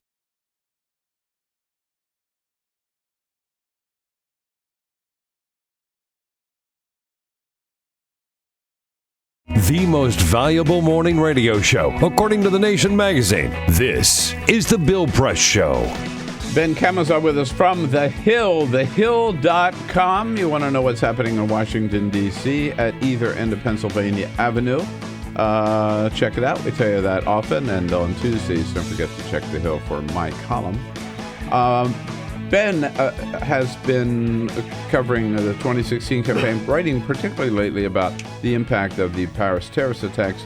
And we've been talking about the Republican side, Ben, but you have a piece up in the Hill this morning about how this has impacted the Bernie Sanders campaign. Yeah, I mean, obviously Bernie Sanders has tried to stick as much as he can to the domestic policy realm for a while. Obviously, Hillary Clinton being the Secretary of State and former Senate Armed Service, it's not really a place where he can, flip the script on her. But, since these attacks, we've seen that he's had to move a little bit more into a realm that he might not necessarily comfortable with, but wasn't planning on emphasizing. You saw during the debate that, debate, he did his opening statement where there was only a brief discussion about the Paris attacks and sort of moved over. And that did get some criticism, and he actually addressed that criticism pretty full-throated Monday night. He said, some people think that just because of these attacks, we can't do both. We can't work to eradicate terrorism and also solve a domestic policy agenda. And he said, I don't believe that. We're going to have to do both. So that's sort of the way that he's been trying to tackle it from here. And he is up against a woman who does have demonstrably, right, a lot more experience in foreign policy. Secretary of State for 4 years. Yeah, and you look at polls, and 75% of Democrats, who watched the debate last time, said that they trust her more than him. The question for him is not necessarily going to be flipping those numbers, but it's just making sure that, this is one of the roles of being a president is commander-in-chief. So it's explaining to the American people why the fact that you haven't been Secretary of State, the fact you haven't been on Senate Armed Services isn't discriminating. Right. It's just, disqualifying, excuse me. Just shows that he has knowledge of these issues and a capacity to deal with them and a certain direction in those issues. Yeah, exactly. That people can and he's been in the support. Senate for a while, so it's not like that isn't necessarily there, but I think they're trying to emphasize it a little more. It hasn't been his long suit, but he has a lot of experience and a lot of knowledge in this area, and that's what he has to demonstrate. And with that, we are out of time. Hey, Ben, thanks so much for coming in. Pleasure to be here. We'll see you again. Okay, we'll be right back with the Bill Press Show. This is the Bill Press Show.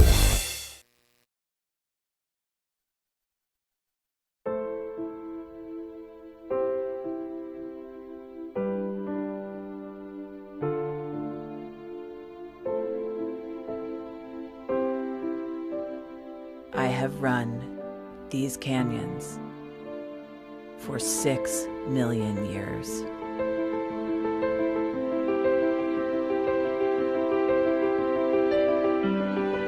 I have traveled from the Rocky Mountains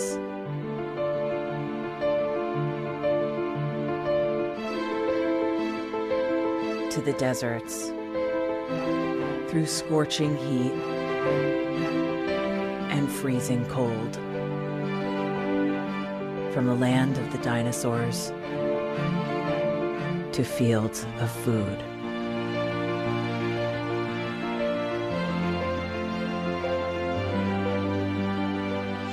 I lend my hand to 7 states, 2 countries, 9 national parks, and 36 million people across an arid West.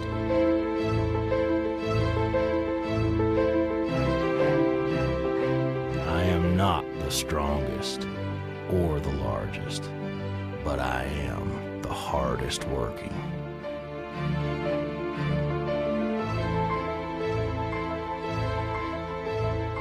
People love me. My playfulness, My beauty, my power,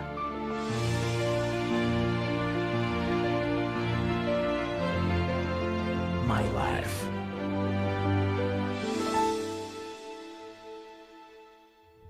But I don't think I can offer any more. I am tired. I am tired, tapped, and tied. Of the hundreds of major rivers in the world, I am one of the few who no longer kisses the sea. Battles to harness my soul have been won and lost. Use me wisely, and I will sustain you. Use me like you have, and I will break. My name is Red. The Grand River Red. The American Nile. The Canyon Maker. I am the Colorado River. And I am the most endangered river in America.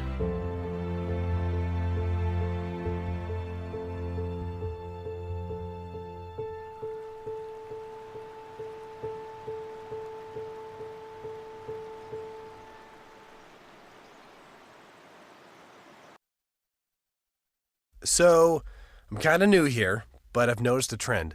My human does this funny thing where she goes around and gets all my toys, and then she hides them in that basket by the door.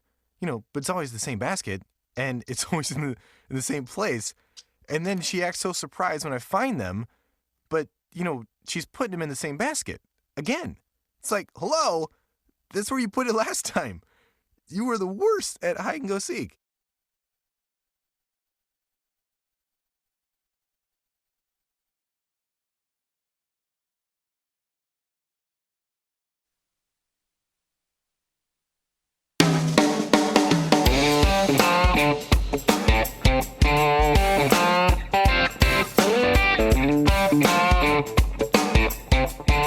Streaming live video right now at youtube.com/TawkrTV. That's TAWKR-TV. This is The Bill Press Show. All right. 33 minutes after the hour, Wednesday, November 18, The Bill Press Show.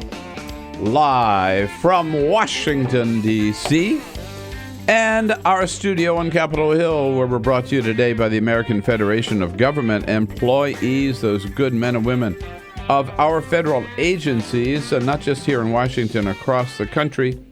Every one of them proud to work for America every day and keeping the wheels of turning here in our government agencies. Under President J. David Cox, we salute them, thank them for their support of the program, and direct you to their website to find out more at afge.org.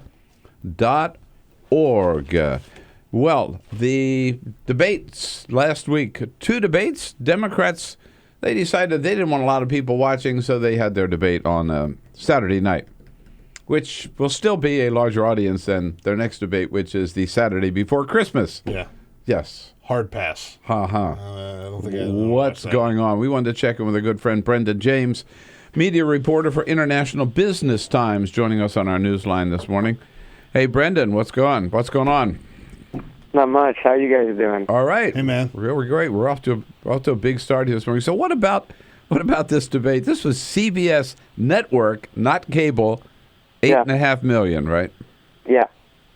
It was sort of a sleeper debate. By design? I think there was a bit of a kerfuffle about it. I actually I didn't cover this particular debate. I've been on the sort of the debate beat for a while now, and the Fox Business one was the last one I covered. But I think the next 2 that are scheduled are also really going to fly under the radar. They're I think like near holidays or around holidays, and it seems like something's going on where the Democrats are getting the sort of either the short end of the stick, or maybe they're grateful to not be in the spotlight the way that the GOPers are every time there's a debate. Depends on who you talk to, I think. Martin O'Malley and with Bernie Sanders agreeing, thinks that they've been designed specifically to help Hillary Clinton by giving these other 2 guys very little exposure. The next one is the Saturday before Christmas, and then there's one the day Martin Luther King holiday. Right. The day when there's some NFL playoffs, I believe. Right. Yeah. Oh, boy, that's going to be a big number. Right. Yeah, and it's sort of exactly by design. You can kind of, whether it's on network or cable, the network or channel and the candidates are basically going to have to pat themselves on the back and be like, well, there was that game on, so whatever ratings we got, that was really impressive. Or, well, it was the day before Christmas, so everyone was off doing their own thing. And I think it's just sort of, it seems like a fait accompli. I heard those comments from Sanders and O'Malley, but maybe there's a grand conspiracy. I don't know. Now, the big media story of the day, again, we're talking with Brendan James from International Business Times. The big media story of the day is Gawker. Gawker making a big move. Yeah. Reinventing themselves, right? Yeah. There's Gawker sort of earlier this year, there was a big breakdown, and a lot of people within media, at least, were paying attention to it. And I think probably to some degree, as a reaction to that, the site has decided to, under the leadership of Alex Perrine, now who's taken over as editor-in-chief, they decided to become more of a politics-focused site rather than purely or mostly a sort of juicy New York City gossip rag. Yeah. And that's certainly, I think in part going to cut back on a risk that they do a story that got them into trouble earlier this year, which was about a CEO for Condé Nast, or rather CFO for Condé Nast, and his private life. But I also wonder whether or not their readers, which have long come to Gawker for those kinds of stories, are going to follow them down this new, respectable path. Because their traffic recently, according to a couple of leaked memos, is flatlining. Mm-hmm. So I'm not sure whether this is in spite of that traffic dip, or whether they actually think that they can pull through and carry their audience with them. Yeah, certainly. That was my big question: is whether or not they think that they're going to be able to maintain that Gawker brand, right, of irreverent and sometimes offensive writing, or if it's just going to be building from the ground up a brand new politics site that just happens to be called Gawker. Well, Alex Perrine, as I mentioned, is the new editor-in-chief of Gawker.com, and he that's sort of how he came up with actually at Salon. I mean, he was at Wonkette, and he's been at Gawker too, but at Salon he wrote about politics almost exclusively, and he was, he became known for a very sharp, as you say, irreverent, and at times, super snarky voice for politics. And I think that there's no doubt that they're trusting Alex to sort of guide Gawker into that territory writ large, because he's very good at it. But it's as you point out, and as I wonder, it's still a question of whether or not that can work as Gawker's new identity. They can still be mean-spirited, they can still be off the wall, but it's going to be about a much more particular and slightly more highbrow topic, and we'll have to wait to see whether or not their readers care. Well, to me, the question is, and I'm sure it was a business decision, is 2016 already, right? That's going to certainly, even more so than it is now, dominate the news, dominate the media next year. And so if that's where people are going, then we ought to be there. On the other hand, I could see people around that same table arguing, everybody else is there, right? I mean, how are we going to be any different than what Politico or The Hill or Salon or Bloomberg or the networks and the cables are doing, right? Is there room for us in that political sphere, or should we continue to do what we do and do it well and snarky and well, and specialize in that? I would have, if I were voting, I would have voted for being as snarky as hell on non-political stuff. Yeah. Well, I had actually heard rumblings. It's interesting that this happened because I thought it was just sort of confined to the periphery of the leadership there. But I heard a while back that they kind of wanted to move in this direction, or at least certain people did. So it's actually been in progress, I would submit, for a long time. And Alex ascending now is sort of the last straw. But I agree with you. I think there's a really good question as to whether or not the market's crowded already, and also what happens when 2016 is over. Yeah, I mean, it's true that for the next year that'll get a lot of clicks, but I mean, at the end of it, it's going to have to go back to being a site that people read every day without an election in the background. Well, I'll tell you one thing. If they do politics, it sounds like they are. I hope they do it in a Gawker way and not they will. And not the way everybody else is doing it. Now, I have to ask you one other thing about the media, which is in light of the Paris terrorist attacks, we've seen President Obama with 2 news conferences, one in Turkey and one in Manila, and particularly the one in Turkey. I mean, the questions from the media there, basically, they were not happy unless President Obama said, bombs away. You know, we're going to obliterate every Muslim on the face of the earth. I mean, talk about a hawkish media. Is that their role? Well, it's certainly causing a lot of introspection within the press. I wrote a piece the other day about particularly the self-identified conservative media's reaction to the Paris attacks. But then, as you point out, I think it was John Acosta of CNN. Jim Acosta. Jim Acosta, yeah. He asked, when are we going to destroy or get rid of these bastards? That was it was just sort of, I mean, the media can get swept up in its own story and become very, very sort of self-reflective, and I'm interested to see just as a phenomenon what happens here. But CNN in particular seems to have trouble dealing with some of these issues. I'm working on a post about that because they have a history of asking Muslim guests pretty, to most people's ears, blatantly offensive questions about their allegiances and any given Muslim's association or approval of ISIS, for example. And just the other night, an anchor asked a Muslim outreach activist, why didn't any of the Muslims in France tell anyone about this ISIS attack that was going to happen?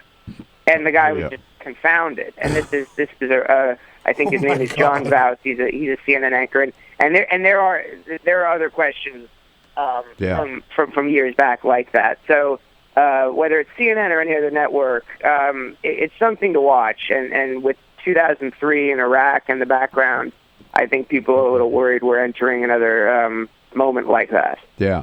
Well, they certainly seem to be beating the war drums at that news conference, and again in Manila, toned down just a little bit. And I go to the briefings every day. But being on the road, there have been no briefings this week. It would have been interesting to see that play out in the briefing room with Josh Yarmuth. All right, lots to update us on, and you did a great job as always, Brendan James. Thanks so much for your time this morning.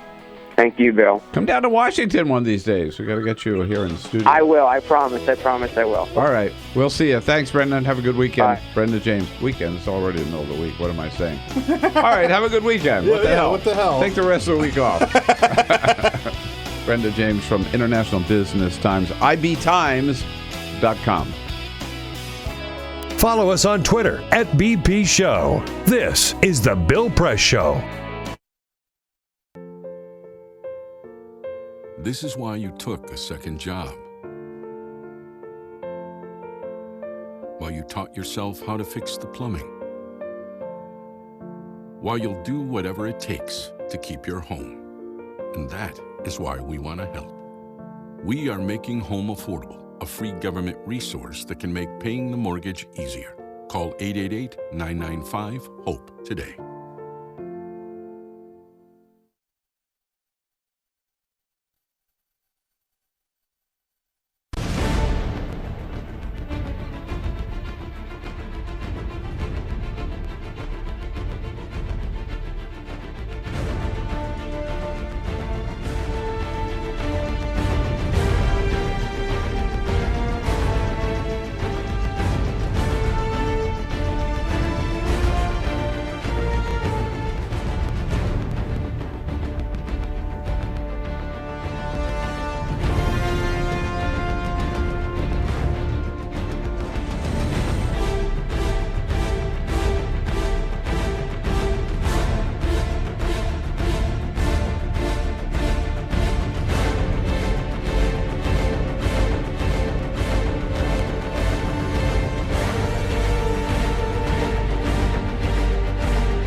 Same time next week?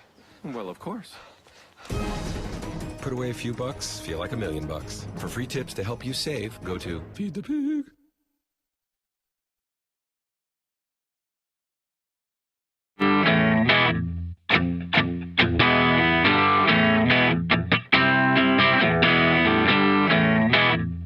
Seen on Free Speech TV and online on TawkrTV. This is the Bill Press Show. You got it. 12 minutes before the top of the hour. You're looking good this morning, and it's good to have you with us on a Wednesday, November 18. In the next hour, Elizabeth Wydra from the Constitutional Accountability Center, their chief counsel here on what the Supreme Court is up to, particularly in this big Texas case. And then Congressman John Yarmouth, one of our good friends from Kentucky, here in the studio with us. Talk about a lot of big political changes in Kentucky. Meanwhile, most of the news still focused on the response to the terrorist attacks in Paris on two fronts. First, the continued efforts by French authorities to find two suspects who are still at large. Yesterday, they conducted about 150 different raids around Paris. But then there was a particular raid on a neighborhood in just outside of Belgium, known as a center for jihadist activities. Failed to find the mastermind of the Paris attacks there. Just earlier this morning, there was another big raid, a police raid on the suburb of Paris, Saint-Denis, where we don't know all the details, but two members of a terrorist cell were killed, and one woman blew herself up with a suicide vest, which indicates that maybe the police were onto something in that particular case. They were certainly armed, and they had... Yeah. No, I mean, they were planning something, and according to one report from the police, they managed to find this and engage it in the nick of time, right? Like something was about to happen later today. This could have been a follow-up to what happened last Friday night. And apparently they got information on this gang in Saint-Denis from a cell phone that was left at the site of one of the attacks last week by one of those one of the terrorists killed or blew himself up last week. So that's one front. The other front is the continuing efforts here, or voices here, on the part of Republican candidates and Republicans in Congress to prevent and governors to prevent any Syrian refugees from coming to their state. Donald Trump, for example, he's accused the Obama administration of wanting to send Syrian refugees only to red states, not the blue states, right? Based on absolutely nothing. Again, for the last 4 years, we've taken in roughly 2,000 refugees. Guess what? They ain't all living in blue states, and it was not the Obama administration's decision. But that's the kind of nutty stuff we're hearing on this. Either stop them from coming to a particular state, or stop any Syrian refugees from coming to the United States at all. That's what Speaker Paul Ryan wants. This is a moment where it's better to be safe than to be sorry. So we think the prudent, the responsible thing is take a pause in this particular aspect of this refugee program in order to verify that terrorists are not trying to infiltrate the refugee population. Mm-hmm. Yeah. And what evidence is there that they're trying to infiltrate the refugee population? The one person that they were sure in Paris who had come from Syria because he had a Syrian passport, it turned out to be a fake Syrian passport. Mitch McConnell, of course, weighs in on the same echo chamber among Republicans. At the very least, it strikes me that we need a pause or a moratorium because the American people are quite concerned and upset about the possibility of terrorists coming into our country through some kind of refugee program. As others have pointed out, it really is sad. You know, xenophobia and anti-immigrant hysteria grips this nation every time there's any world crisis, and it's an ugly side of America that we've seen time and time again in history. Back to the days with the Irish, with the Italians, with after World War II, Jews who were fleeing the Holocaust. No. Americans didn't want them. We didn't want them. Didn't want them. Don't We let didn't them want in them at here. all. Don't let them in here. Now, on and on. Well, Jeb Bush has a little different take on the refugee crisis.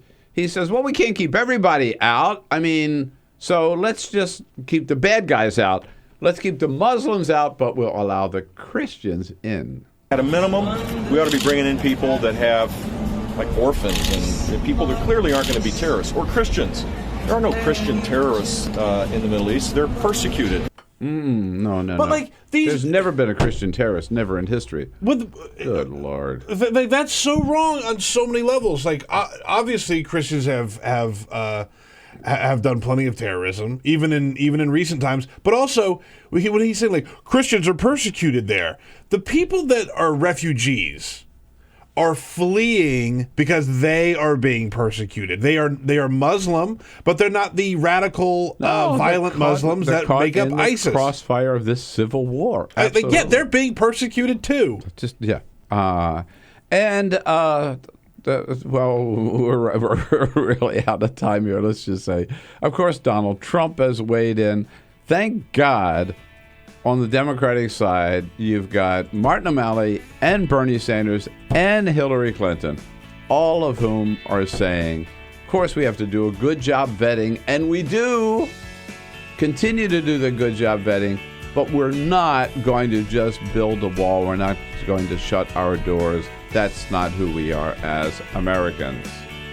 We'll come back and tell you where the president is today and what he's up to. Get social with Bill Press. Like us at Facebook.com/Bill Press Show. This is The Bill Press Show.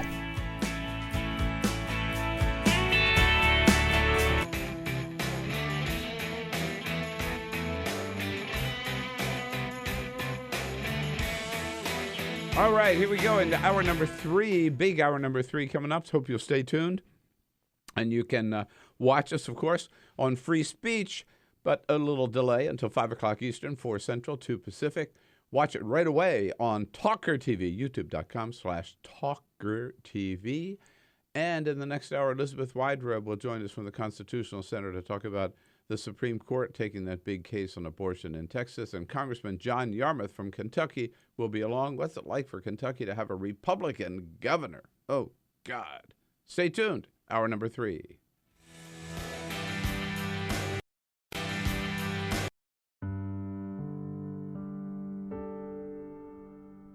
A few years ago, plastic bag waste in our city came to a tipping point. It was clear we had a bag problem. My department was tasked to reduce plastic bag consumption. We needed to come up with ways to change human behavior. So we asked ourselves, would you like it back? What do people really hate? Yep. Getting punched in the stomach. Preliminary studies showed that the consequences weren't severe enough to warrant behavioral change. Actually, can I get that double bagged? So we thought, what do people hate more than getting punched in the stomach? Kissing Helga. Hey, big boy. People didn't find her so offensive after all, so we had to get creative.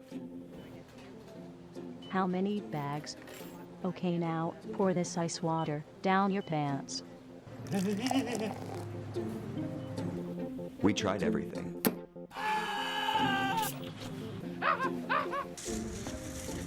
Eat this rat. Defuse this bomb. Even fighting your clone. After blowing through millions of dollars of government funds on research, I came up with a brilliant idea. Why don't we just charge 5 cents per bag? That's a stupid idea. Would you like a bag? Yes. 5 cents a bag. 5 cents? 5 cents? Do I still have the option of getting punched? Honestly, I don't know how everyone else missed it. Why don't you just get a reusable bag?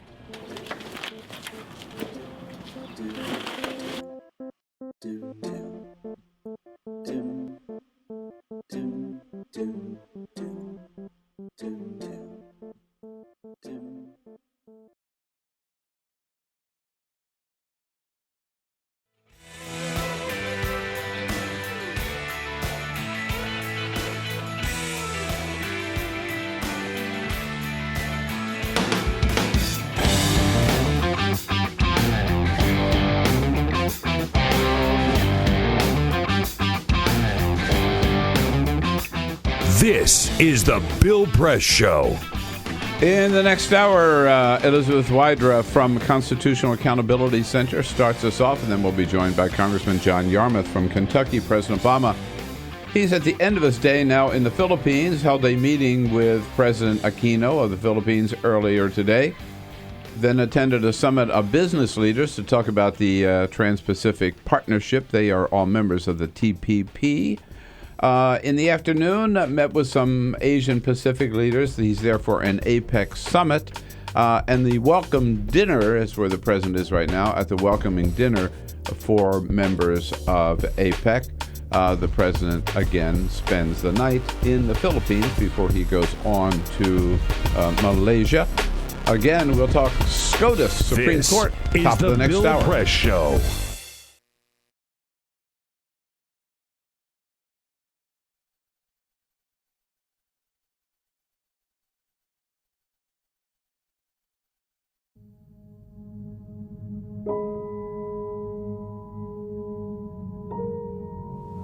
The hardest moments for me is when I'm laying awake in the middle of the night and I'm thinking about all the times I made a pitcher of Kool-Aid with the water, or I boiled a pot of corn or potatoes with the water. Those thoughts just stick with me in the middle of the night, and I feel horrible as a mom that I didn't know that something was wrong, but how could I have known? There's no way I would have known. The spill at Dan River happened when a drainage pipe that ran underneath an ash basin and dam collapsed, sucking out 6 decades of waste and spewing gunk directly into the river.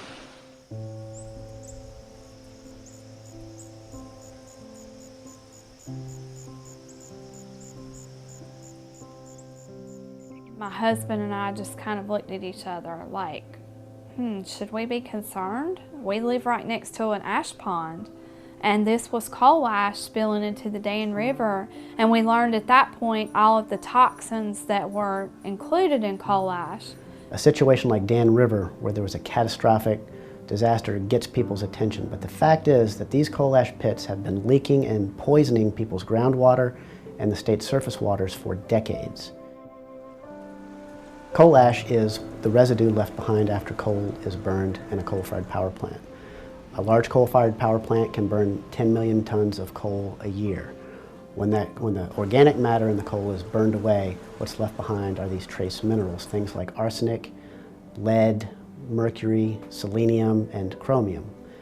And these are highly concentrated. The coal ash can have concentrations of these contaminants that are 10 to 100 times greater than the level in the coals themselves. Coal ash pond number 1 is right behind my house, literally pretty much in my backyard. We were approached by a neighbor who was wanting to have their well tested, and we decided that maybe we should have ours tested as well. They found hexavalent chromium at 4.5 parts per billion. So in talking to the residents, we have discovered anecdotal evidence of an extraordinary number of cancers for this fairly small community. Some of us in the community got together. We started kind of talking about all the cancer that we've seen in some of our family friends in this community. I think we had somewhere in the neighborhood of around 70 names. So we had some help from our river keepers putting a map together, and it was a little shocking to see it. You know, I still have a hard time looking at it. Technically, EPA has not regulated coal ash as a hazardous waste, but it is undeniable that coal ash contains many, many hazardous substances that are hazardous, in fact, to people and the environment. And the only reason they have not been regulated as such is because of intense lobbying efforts by the coal industry and its allies. A lot of these chemicals are simple elements, but when you find them at the levels that they exist in around coal ash ponds, then you're starting to talk about cancer, brain tumors, you're talking about birth defects, developmental problems, neurotoxicity.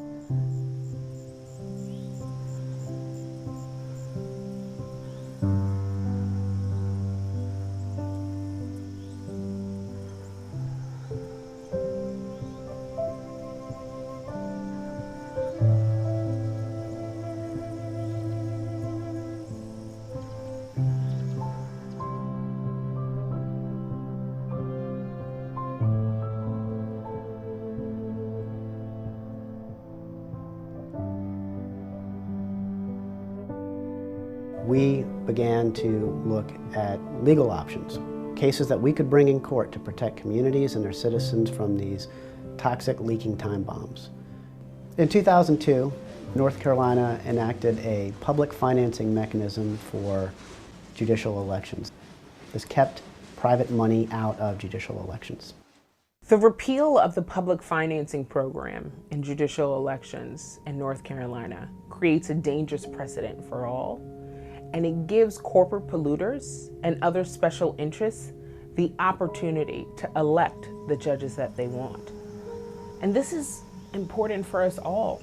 Everyone should care about this, because when you think about the fact that the state and the federal government have basically abdicated their responsibility to regulate these issues, the state courts are the last stopgap. I think this is no longer a problem that's going to go under the radar.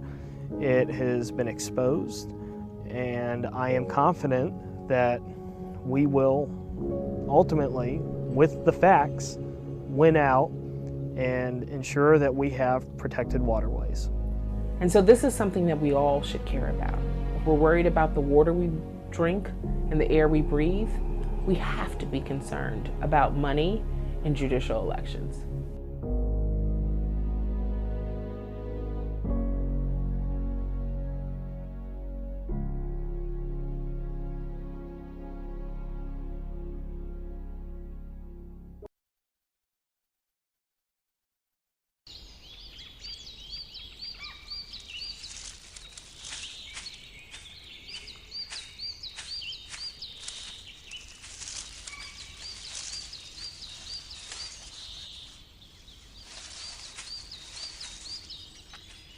At Earth Justice, we defend the environment in the courtroom.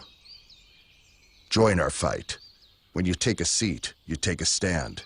Earth Justice, because the Earth needs a good lawyer. The average text takes your eyes off the road for nearly 5 seconds. At highway speeds, that's enough time to travel the length of a football field. Stop the texts, stop the wrecks.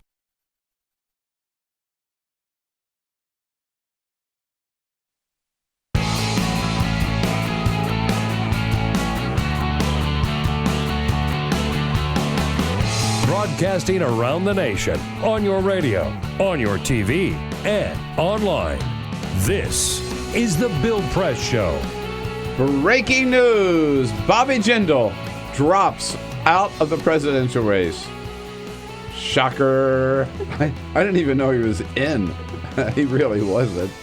All right, winner George Pataki and Jim Gilmore are going to follow. And Rick Santorum and Mike Huckabee and Lindsey Graham and about 3 others at least. Hello, everybody. What do you say?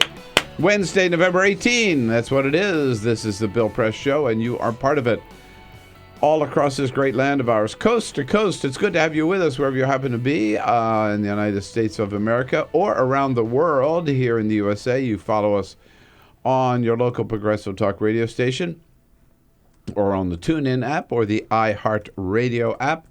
On television, you follow us on Free Speech TV or worldwide on our video stream, youtube.com/TawkrTV, TAWKRTV. Lots to talk about here.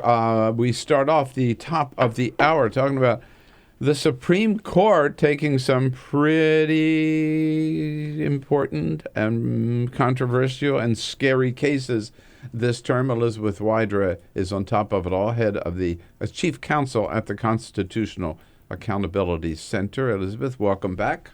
Great to be with you. Good to see you. Thank you. And you know our team here, Peter Ogburn and Jamie. Here we are. Benson. Yes, sir.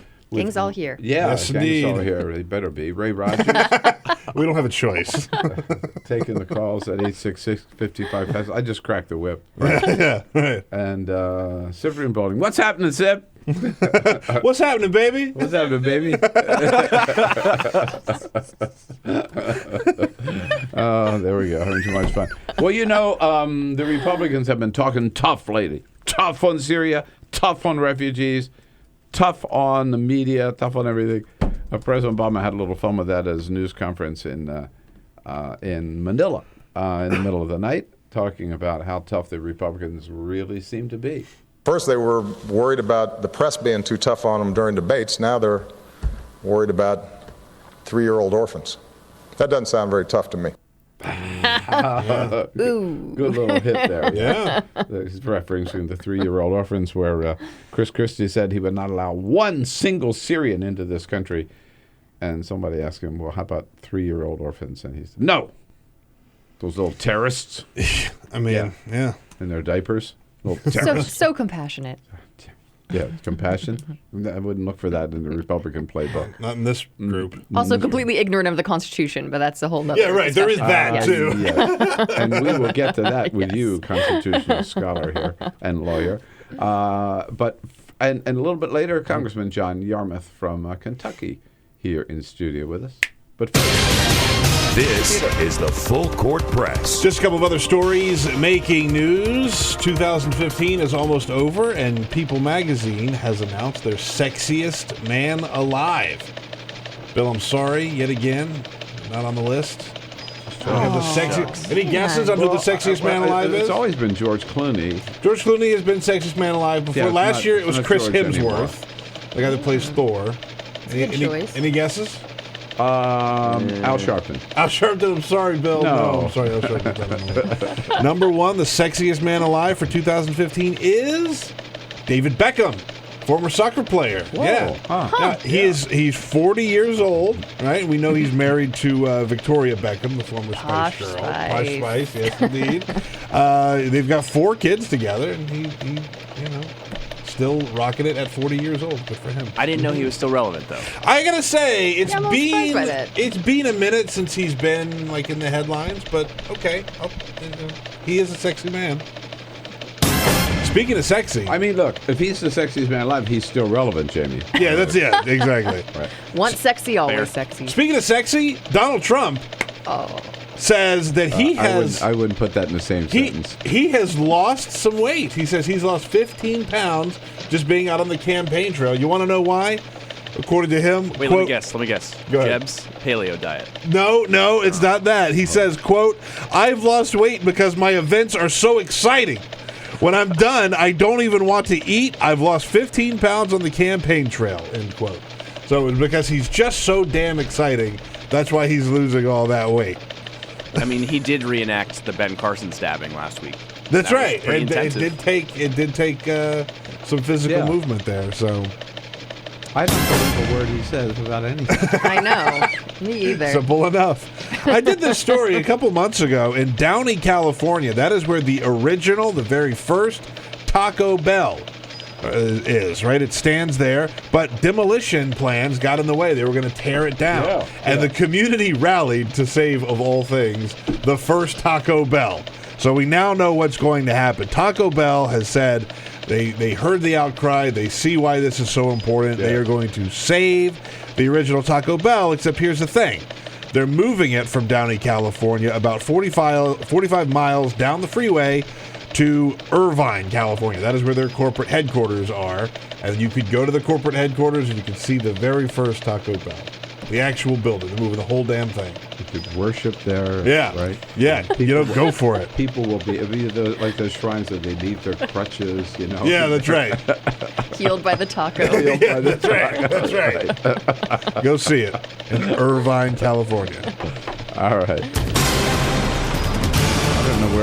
I don't know how we could start the day with that. Yeah, good luck. You know what I mean? Gosh. That's all you need for the day. Now we are ready. All right. So, Elizabeth, constitutional lawyer, let me ask you about these governors who are saying, no, not in my state. You're not. Larry Hogan, yesterday, governor of Maryland. There will not be one Syrian refugee in my state. John Kasich in Ohio. Bobby Jindal in Louisiana. They're all, particularly, one Democratic governor, but all the rest are Republican governors who have said that. Do they have that authority? Absolutely not. The Constitution is exceptionally clear that the power to determine a uniform and national, those are the words used in the Constitution, policy when it comes to naturalization and immigration belongs to the federal government. You add to that the federal government's exclusive authority to deal with foreign powers, and obviously the way we treat citizens of other countries in our borders is something that is keenly tied to the interactions with other foreign powers, because we have citizens who will be in those countries and we care about how everyone is treated. So the idea that you can have a governor say who can and can't come within its borders, that's absolutely unconstitutional. And I don't know if these folks are just ignorant of the Constitution. I was just going to say, they have to know that, I right? would think so. I mean, not only does the Constitution's text say it, but the Supreme Court has said it over and over and over. We saw it most recently with Arizona's Show Us Your Papers law, where the Supreme Court again said, no, actually, the ones who decide how immigrants and refugees and people who are here who are non-citizens are treated, that's the federal government. And frankly, once you're within the borders of the United States, we also have the Equal Protection Clause. And that says that that persons, not citizens, persons all deserve equal treatment. So you can't say, because of your national origin, I'm going to treat you differently. Right. So have you read Notorious RBG? So I confess I have not read it yet, but I'm very excited to do so. So Ruth Bader Ginsburg, we had the author in a couple of days ago. I mean, she is a rock star. She's a total rock star. Oh, my God. She's like, I watched her put the authors of the book through her workout on, I think it was on MSNBC. No, yes, really? and they could not even do it. It was hilarious. So, those of us who are like, people who are like, oh, she looks frail. She, like those young girls who wrote that book, they couldn't make it through. So don't count out Justice Ginsburg. She's not going anywhere. Yeah, exactly. Right? She's going to stay on the court. Well, yeah. She said that she'll stay on the court until she can't do her job anymore, and she certainly seems like she's firing on all cylinders. Right. I don't expect her to retire until she has to. So this is going to be every session is an important session, but this is going to be a particularly important session for her.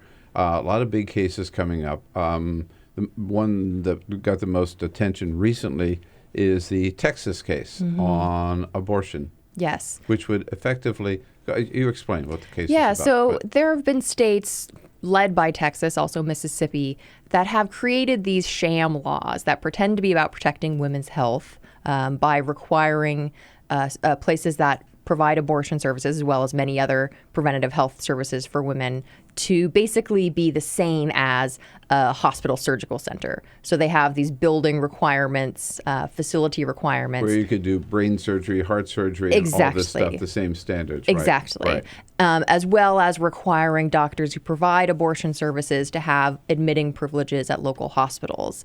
Now, the American Medical Association, the College of Obstetricians and Gynecologists have said that these sham laws absolutely have nothing to do with women's health. They don't promote women's health. What they do is effectively shut down clinics in these states. In Mississippi, if the law went into effect, I think there would be they would lose their remaining open clinic. In Texas, it would shut down all but I think 10 clinics. Texas is a large state. That would require women to travel hundreds of miles. Right. And in Mississippi to go to another state. To go to another state. And so the Supreme Court has just accepted review in this particular case out of Texas. And it's really going to be the biggest abortion access case that the court has heard in a really long time. And there was a similar case, not recent, there has been a similar case, right, which was a 5-4 Justice Kennedy, the deciding vote. So is he the pivot here again, or the... Definitely all eyes will be on Justice Kennedy. So the court has said, obviously we all know in Roe versus Wade that there is a constitutional right for a woman to determine whether to end or continue her pregnancy. The court has then, after that, said that you can't place an undue burden through state law on that right. Now, states can, try to promote childbirth, but you can't place an undue burden on the ability to access an abortion. And so the question is, are these sham laws an undue burden on women's rights to choose whether or not to end her pregnancy? And, I think basically the feeling is if these laws aren't an undue burden, the ones that basically shut down all the clinics in one state and almost all of them in another, what is an undue burden if this isn't it? When will this case be argued? I think it'll probably be late March. They haven't scheduled it yet because they just granted review last Friday, but probably late March. So this session of the court is already underway. Yes. Right? Yes. They've already started hearing cases? Or? Yes. So they've heard cases. They're still continuing to grant cases. We are very closely watching that grant calendar because we also are waiting for the appeal from the Fifth Circuit's decision on the president's immigration initiative that defers removal for parents of American citizens. And so you basically, all the cases that are granted, you kind of have to have the court take up your case by January if you want it to be heard this term by the end of June. All right. So with the immigration case, is it or is it not on this year's agenda? So this term's agenda. At this point, it hasn't been filed yet with the Supreme Court. So the Fifth Circuit Court of Appeals issued its ruling saying that the DAPA program and the expansion of DACA is invalid. And now the government, the Obama administration, is deciding, and they have told us that they will file with the Supreme Court and ask the Supreme Court to overrule that. But the Supreme Court has not accepted the case yet, so all eyes are on the Supreme Court to see whether they do accept that case in time. They have to accept the case first. If they don't accept the case, is the extension of the DREAM Act then by executive order inoperative? Or? Exactly. So this is a big deal, and everyone should be watching the court to see, to make sure that they're acting expeditiously, because, Why can't somebody else appeal it to the Supreme Court? Oh, I guess they have, right? Yeah, so the Department of Justice has said they will take it to the Supreme Court. I would expect that cert petition to be filed, frankly, any day now. That's a hugely important case. Was the Fifth Circuit's decision that President Obama exceeded his constitutional authority? So it wasn't a constitutional ruling. It was sort of on a more procedural ground on the Administrative Procedure Act. But the gist of the Fifth Circuit's ruling was that the president was going too far beyond the discretion that he is given. But that's absolutely wrong. While there is a substantial amount of discretion delegated to the government, it's within the statutory scheme that Congress has set up with respect to immigration. Congress has been clear that they want the president and the executive to be making the decisions about how resources, when it comes to focusing on which people who are here illegally to remove first. That only makes sense. And Congress has said that. So the president is entirely within his authority. And frankly, I filed a brief on behalf of a bipartisan group of former members of Congress. So, presidents of both parties have been doing this for decades. It really shouldn't be this divisive left-right issue. It just is common sense. And particularly in this case where Congress could have acted but didn't act, refused to act, frankly. And so as President Obama, every time he's done something, he said, okay, you don't like it? Pass a bill. Right, exactly. Come on, have a debate, pass a bill, do something. And we didn't even get yet to contraception and affirmative action. Yeah, right. Oh, man, it's all coming down at once. It's a blockbuster term once again. It is indeed. And Elizabeth Wydra here. From the Constitutional Accountability Center, a question or comment, good time to get it in at 866-55-PRESS. Connect with The Bill Press Show on Twitter. Follow us at BP Show and tweet using the hashtag WatchingBP. This is The Bill Press Show. So this is my computer. This is your computer. Let's go on the internet. Let's go. Click it. Yes. Okay. I cursor in between the R and the E. If I say dot, I want you to just push the area. She's gonna love me all over again. That's it. Jamaica, here you go. Here we go. Good job. Thank you. Thank you. And I did it by myself. Feel smarter. So, I'm kind of new here, but I've noticed a trend. My human does this funny thing where she goes around and gets all my toys, and then she hides them in that basket by the door. But it's always the same basket, and it's always in the same place. And then she acts so surprised when I find them, but, she's putting them in the same basket. Again.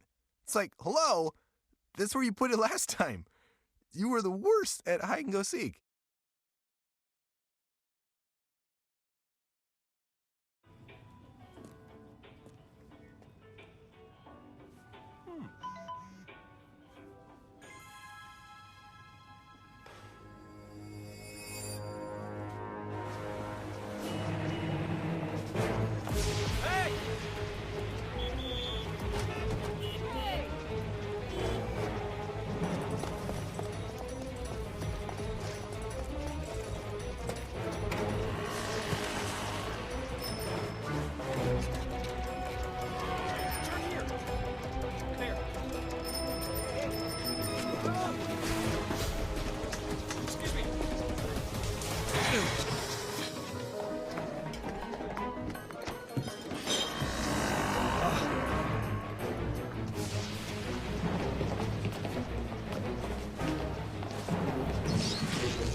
So, same time next week?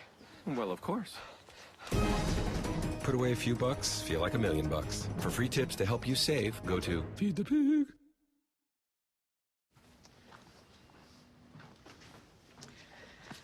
All right.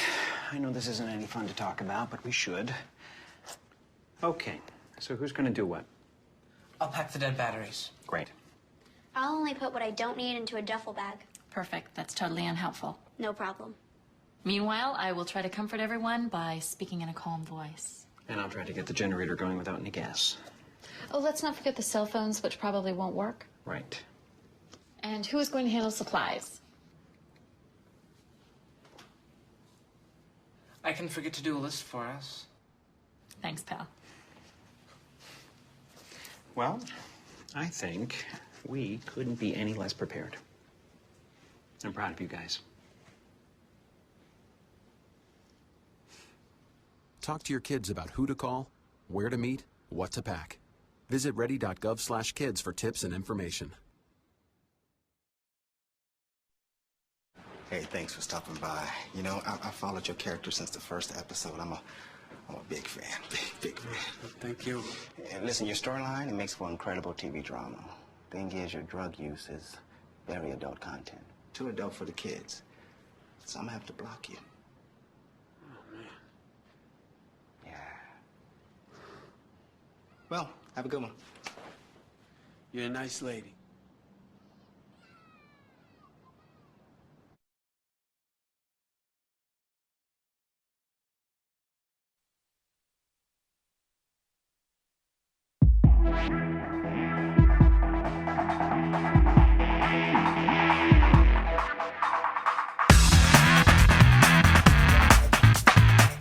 This is the Bill Press Show. Congressman John Yarmouth, Kentucky. Is today the day he's bringing the bourbon? One of these days. Oh, it's promising, you know? One of these days. I hope it's today. Yeah, right? That's right, while you're still here. Right. The Bourbon Caucus. Yes, he is. Yeah. The Bourbon Caucus. Coming in at the half hour. We'll find out right now with Elizabeth Wydra, a little drier topic. Sadly. But pretty important, the U.S. Constitution and the Supreme Court tested again on the issue of contraception. The opponents of Obamacare just won't give up. No. It might drive you to drink a lot of bourbon. Yeah, right. Not only will they not give up on the ACA in general, but this actual issue is back at the court for the second time. And I thought it was, it was decided once. Why didn't the court just say, hey, read our last opinion? Yes. So last time the case came up, so the Affordable Care Act, in providing preventive services that have very positive health benefits, when it comes to women, they said that health plans should cover contraception. Exactly. Without cost to female employees and their families. And Hobby Lobby, the case that was up before the court a couple years ago, said that small for-profits that object to contraception coverage because of religious beliefs, that they can get an accommodation where their outside third-party insurer will provide the coverage, but they can sign a form saying that they have a religious objection, and then they're cut out of the process completely. Right.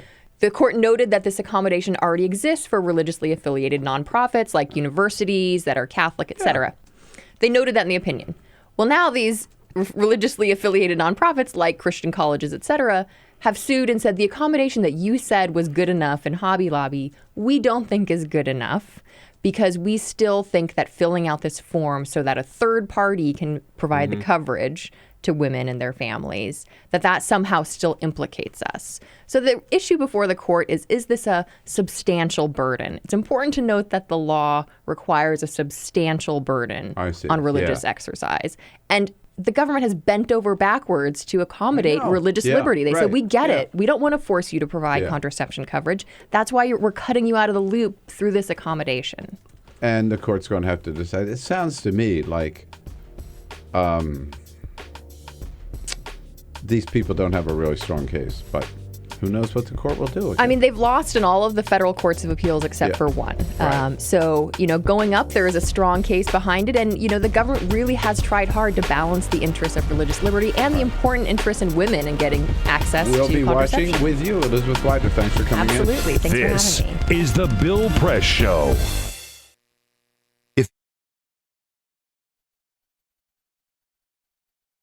The average text takes your eyes off the road for nearly 5 seconds. At highway speeds, that's enough time to travel the length of a football field. Stop the texts, stop the wrecks. Before now, it's been difficult for criminals like us to know which states have loose gun laws. How would a criminal like me know which states permit me to carry loaded guns in their amusement parks, golf courses, or beaches? I have some violent friends. We all wear leather jackets and scream at women. And we want to find out which states we can buy and sell guns easily. CrimAdvisor.com. That's the site to find out where it's easiest for felons and fugitives to buy, carry, and even traffic guns. That's why I love Arizona, where I can go see the beautiful Grand Canyon and carry a loaded gun without even having to get a background check. You would fail that background check. I'm sure of it. Now, what about a road trip? What states can I go to fill my trunk with guns and take it back home for my even more dangerous friends? CrimAdvisor has a list for that. That's so unreasonable. Our traffickers' top 10. Nevada. What happens in Vegas may have to stay in Vegas, but your guns don't. Bring them over to California and sell them. The market up there is hungry for guns. I understand that CrimAdvisor.com will tell me which states really cater to us criminals and creeps, but what about the states where we're not so welcome? The ones that don't get us? I don't even like saying the name of these states, but California, Connecticut, Maryland, and New York all have laws to keep guns out of the hands of people like us. I want to shoot California so bad. Boo, California. Boo, go home. Wow. CrimAdvisor.com has all this information? Sure does. CrimAdvisor.com. Plan your perfect getaway. Oh, like TripAdvisor. Oh.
So, same time next week?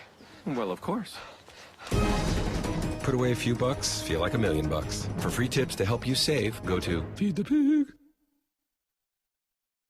What the frack? What the frack? What the frack? What the frack? President Obama, are you fracking kidding me? Reopen the EPA studies. In Texas, Wyoming, and Pennsylvania. Fracking pollutes our oceans. Fracking poisons our water. Fracking makes climate change worse. Fracking relies on toxic chemicals that cause cancer. Ban fracking now. Ban fracking now. Go on. Ban it. Ban fracking now. Please.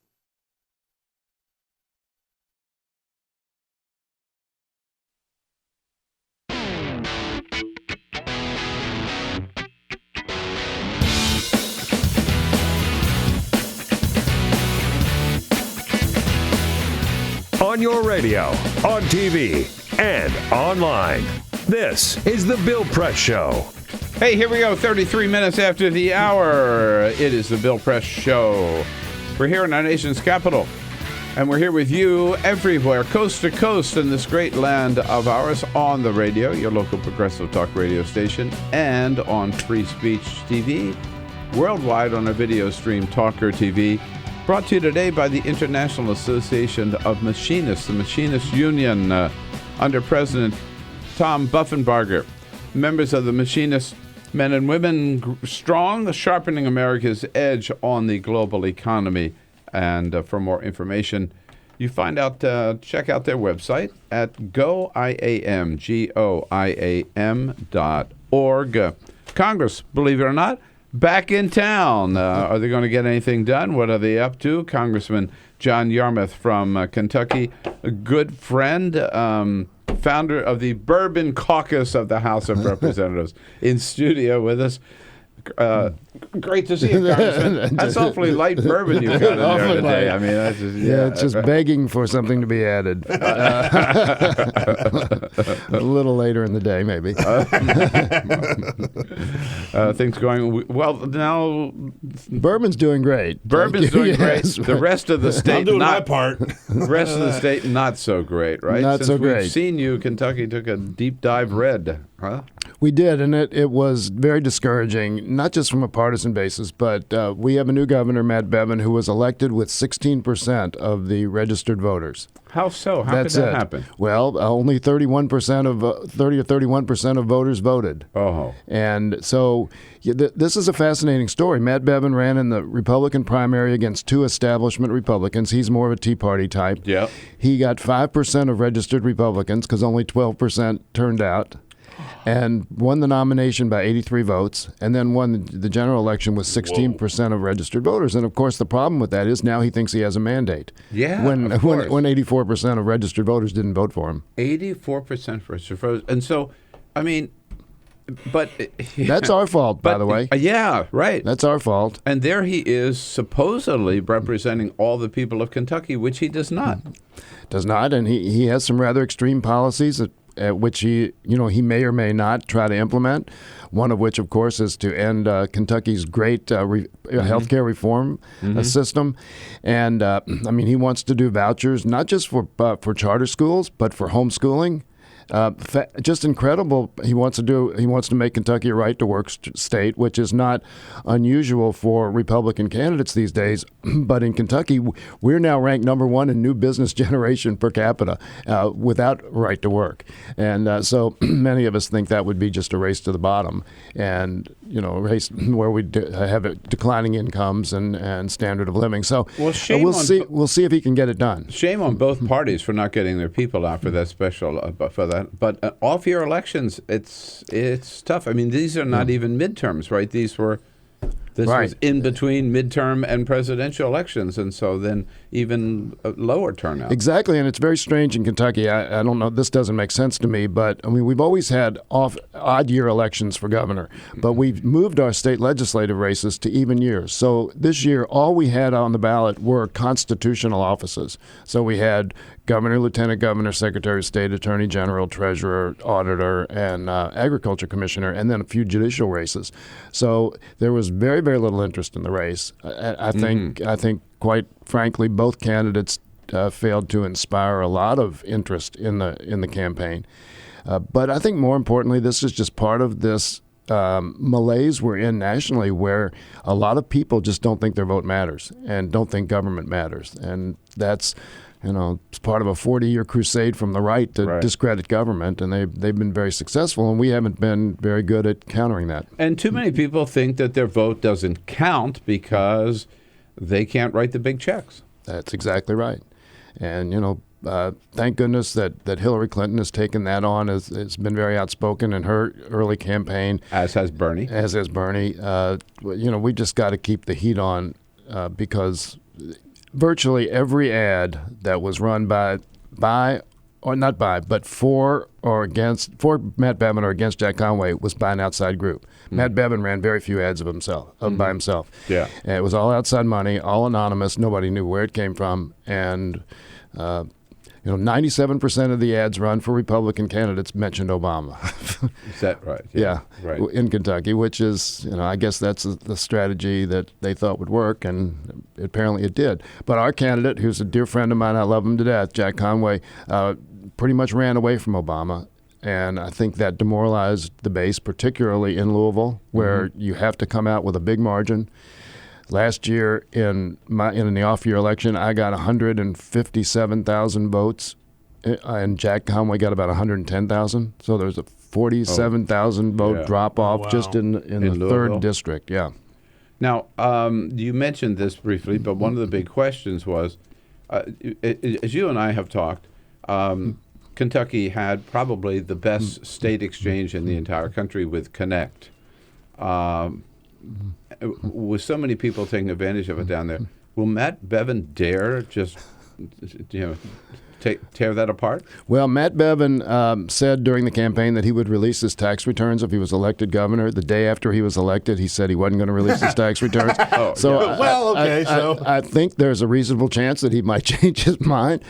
I think it was clear during the campaign that Matt Bevin did not know what he was talking about with regard to health care. He was just not well informed. He didn't know the difference between Medicare and Medicaid, which is a pretty substantial difference, particularly when you're that's one of your campaign platforms is to reduce the Medicaid expansion.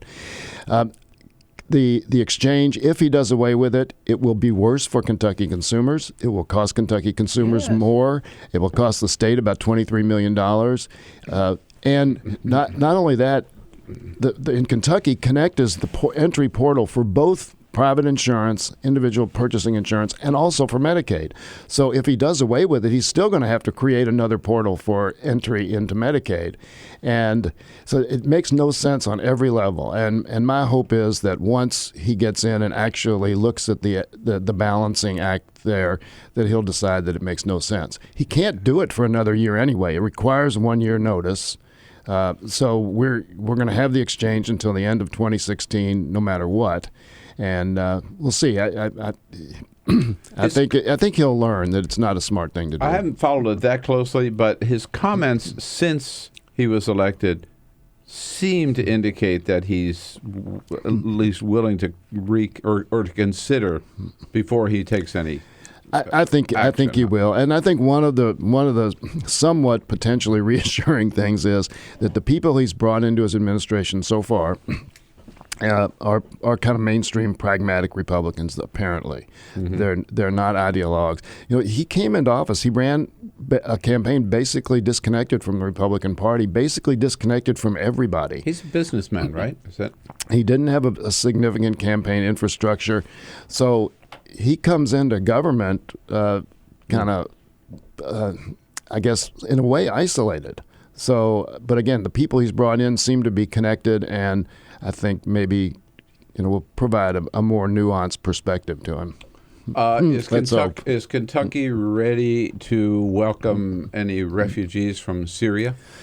Well, Governor Beshear, who has another 3 weeks in office, has said that they're welcome. I certainly feel that way. Probably won't be here during that time span. Louisville already is one of the top 10 cities in the country in terms of welcoming Syrian refugees. Oh, really? Yeah. So we've got an experience already. Louisville's a very welcoming city. We have thousands of refugees from various parts of the world, integrated them extremely successfully.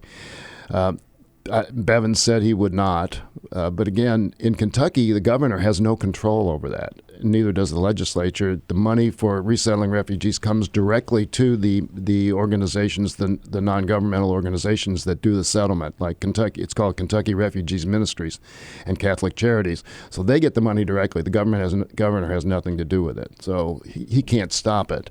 Is that the case in most states? It's the case in many states. I don't know what the percentage is, but there are a lot of states that do it that way.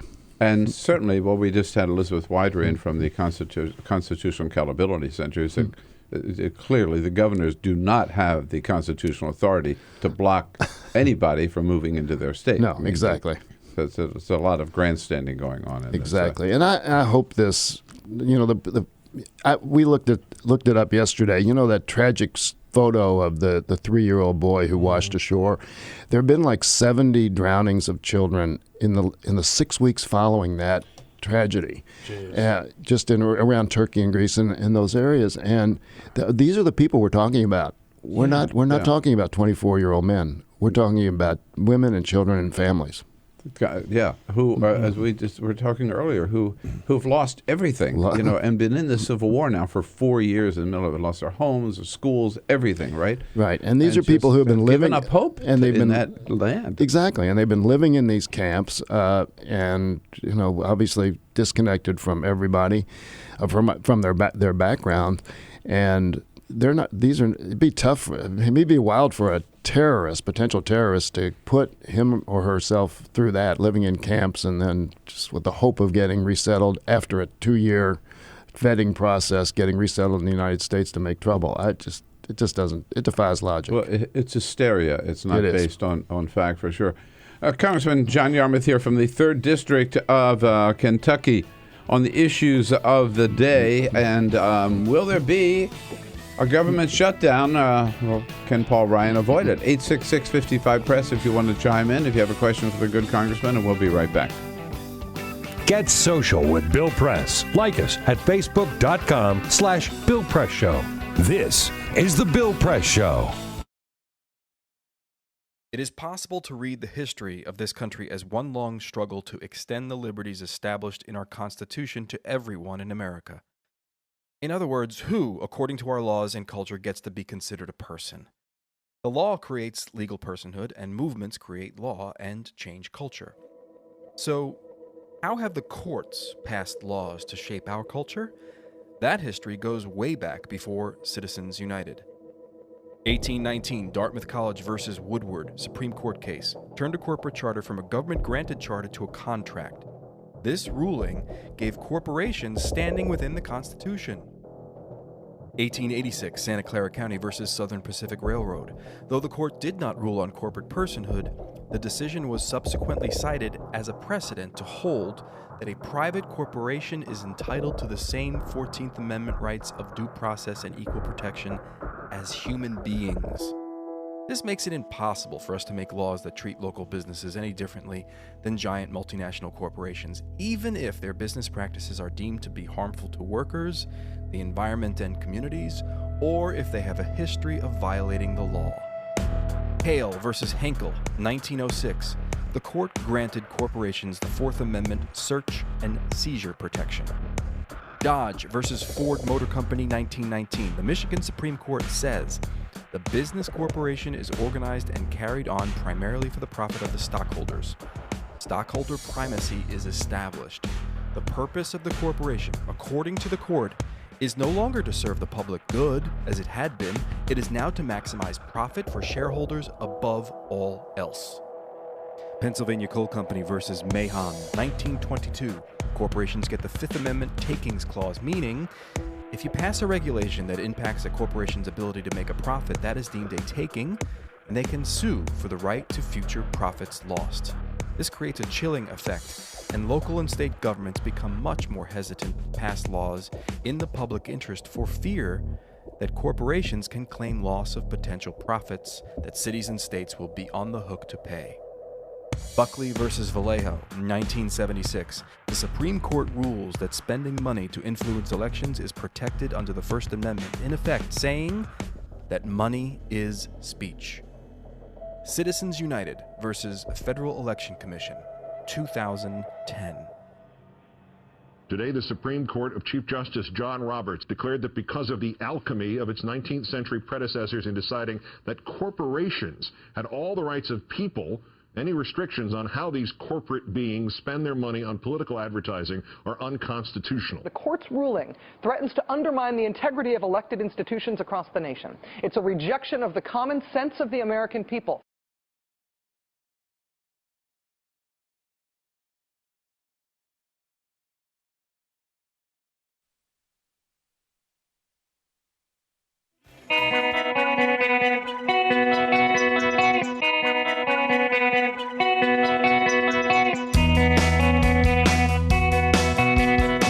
The most valuable morning radio show, according to The Nation magazine. This is the Bill Press Show.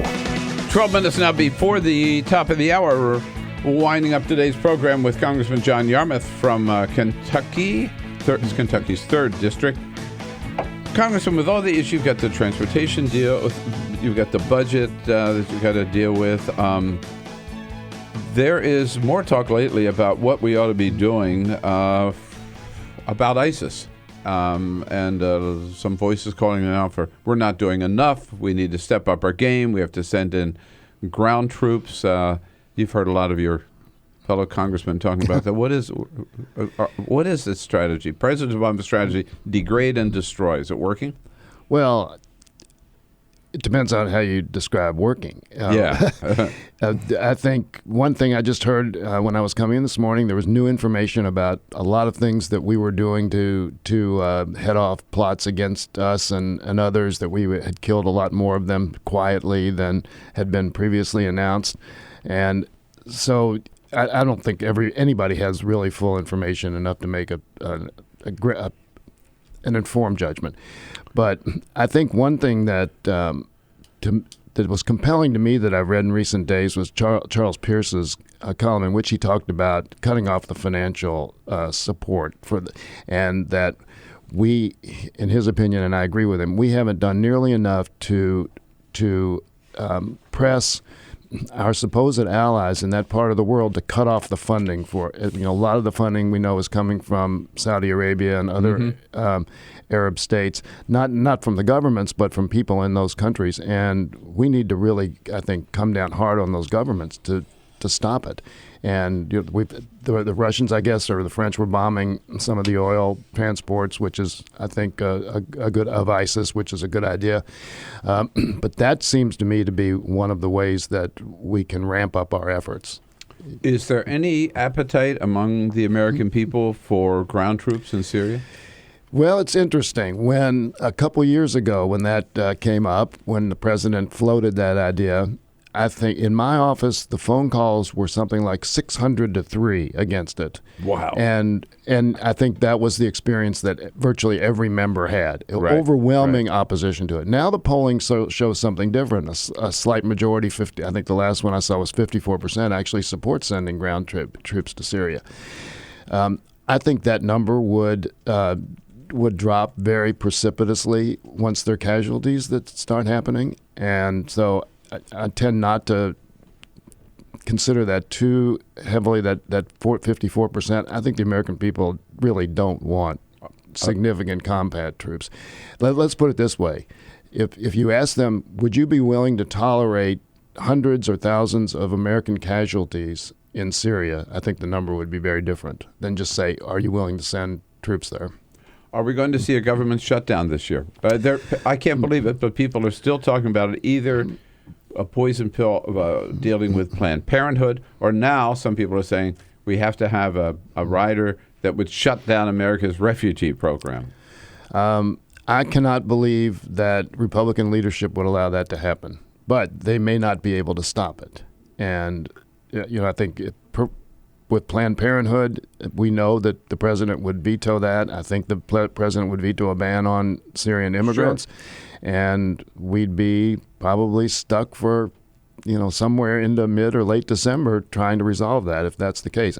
I can't, Mitch McConnell is much too smart a politician to shut the government down before Christmas or around Christmas. And I think Paul Ryan is probably too. But they're dealing with the same forces that John Boehner had to deal with. That dynamic has not changed. Right. And the formula for getting anything serious done is very clear. It was clear in the budget deal. 180-something Democrats, roughly 80 Republicans, 160 or so Republicans voting against it. If Paul Ryan's not willing to accept that reality, which means he would marginalize his extreme members, then we're going to have crisis after crisis and shutdown and all sorts of gridlock. In Kentucky, how long does Rand Paul have before if he wants to drop out and still be a United States Senator? Or is it too late? No, that's not too late. The filing deadline for the Senate is January 24th. But, he prevailed on the Republican Party to change our nominating process in Kentucky, to go from a primary, which was in May, to a caucus, which is in March. So I think he's kind of obligated to stay in the presidential race through the caucus, which he not only prevailed upon, convinced them to do, but also helped finance. And I just think it would be really bad politics to drop out of the presidential race. If it does that, then he's out of the Senate. He's not. No, he's not out of the Senate. He can't have his name on both ballots at the same time. So, which is why he did this. So his name won't appear on a ballot for president. It'll just be a caucus system. He'll file for re-election and be on the primary ballot as for the U.S. Senate, but not as a presidential electorate because there will be no Republican primary. There may be other reasons for him to be out before that. We're not sure, but all right. Hey, Congressman, it's so good to see you. Thanks for stopping by. Oh, always a pleasure. Next time I will bring the bourbon. All right. You got that? Everybody hear promise, that? Everybody I promise. hear that? All right. All right, we'll see you here tomorrow. Thanks, Congressman. Back with the party shot. Follow us on Twitter @BP Show. This is The Bill Press Show.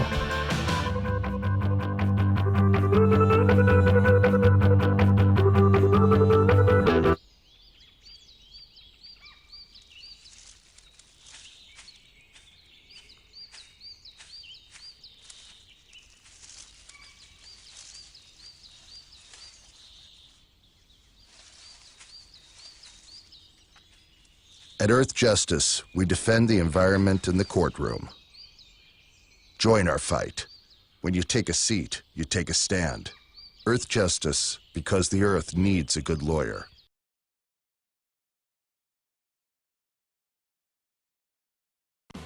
Broadcasting around the nation, on your radio, on your TV, and online. This is The Bill Press Show. Hey, friends and neighbors, what do you say? Good morning. Great to see you this morning. This is the Bill Press Show. We're coming to you live from our nation's capital, Washington, D.C., bringing you up to date on all the news of the day, whether it's happening here in our nation's capital, around the country, around the globe. Coming to you live on your local progressive talk radio station, on Free Speech TV, and worldwide on our video stream, TawkrTV. Events in the nation's capital. Hi, everybody. It's Bill Press. This year marks the 10th anniversary of doing the Bill Press Show, every day covering the news of the day with the nation's top newsmakers, either on the line or in our studio right here on Capitol Hill in Washington, D.C. Not only that, I go to the White House briefings every day to get answers to the top questions of the day. Bottom line, if it's happening in Washington, D.C., either at the White House or the Capitol, we are all over it. Every day, we welcome to our studio political leaders and reporters and labor leaders and newsmakers to help us understand the issues of the day. You know, we started out as a radio show only, but over the years, we have branched out to all forms of the new media. So today, we're not just a radio show. We are podcasting, streaming audio, streaming video, and we are simulcast live on Free Speech TV nationwide. Reaching out to 40 million households on Free Speech TV, in addition to hundreds of thousands on local radio stations and online. AFGE is so proud to be associated with this show and looks forward to being working with Bill and this show for a long time. Bill Press is the right man at the right time with the right message. And thanks to the Bill Press Show, we get our message out to thousands and thousands of people every day. Thank you, Bill Press. The Teamsters are a proud partner with Bill Press on his show, telling the truth about what's going on with working families. Tune in. Yes, it's been a fun and exciting 10 years so far for the Bill Press Show. We're looking forward to many more with all of you, broadcasting live every morning from the nation's capital. On your radio, on TV, and online. This is The Bill Press Show.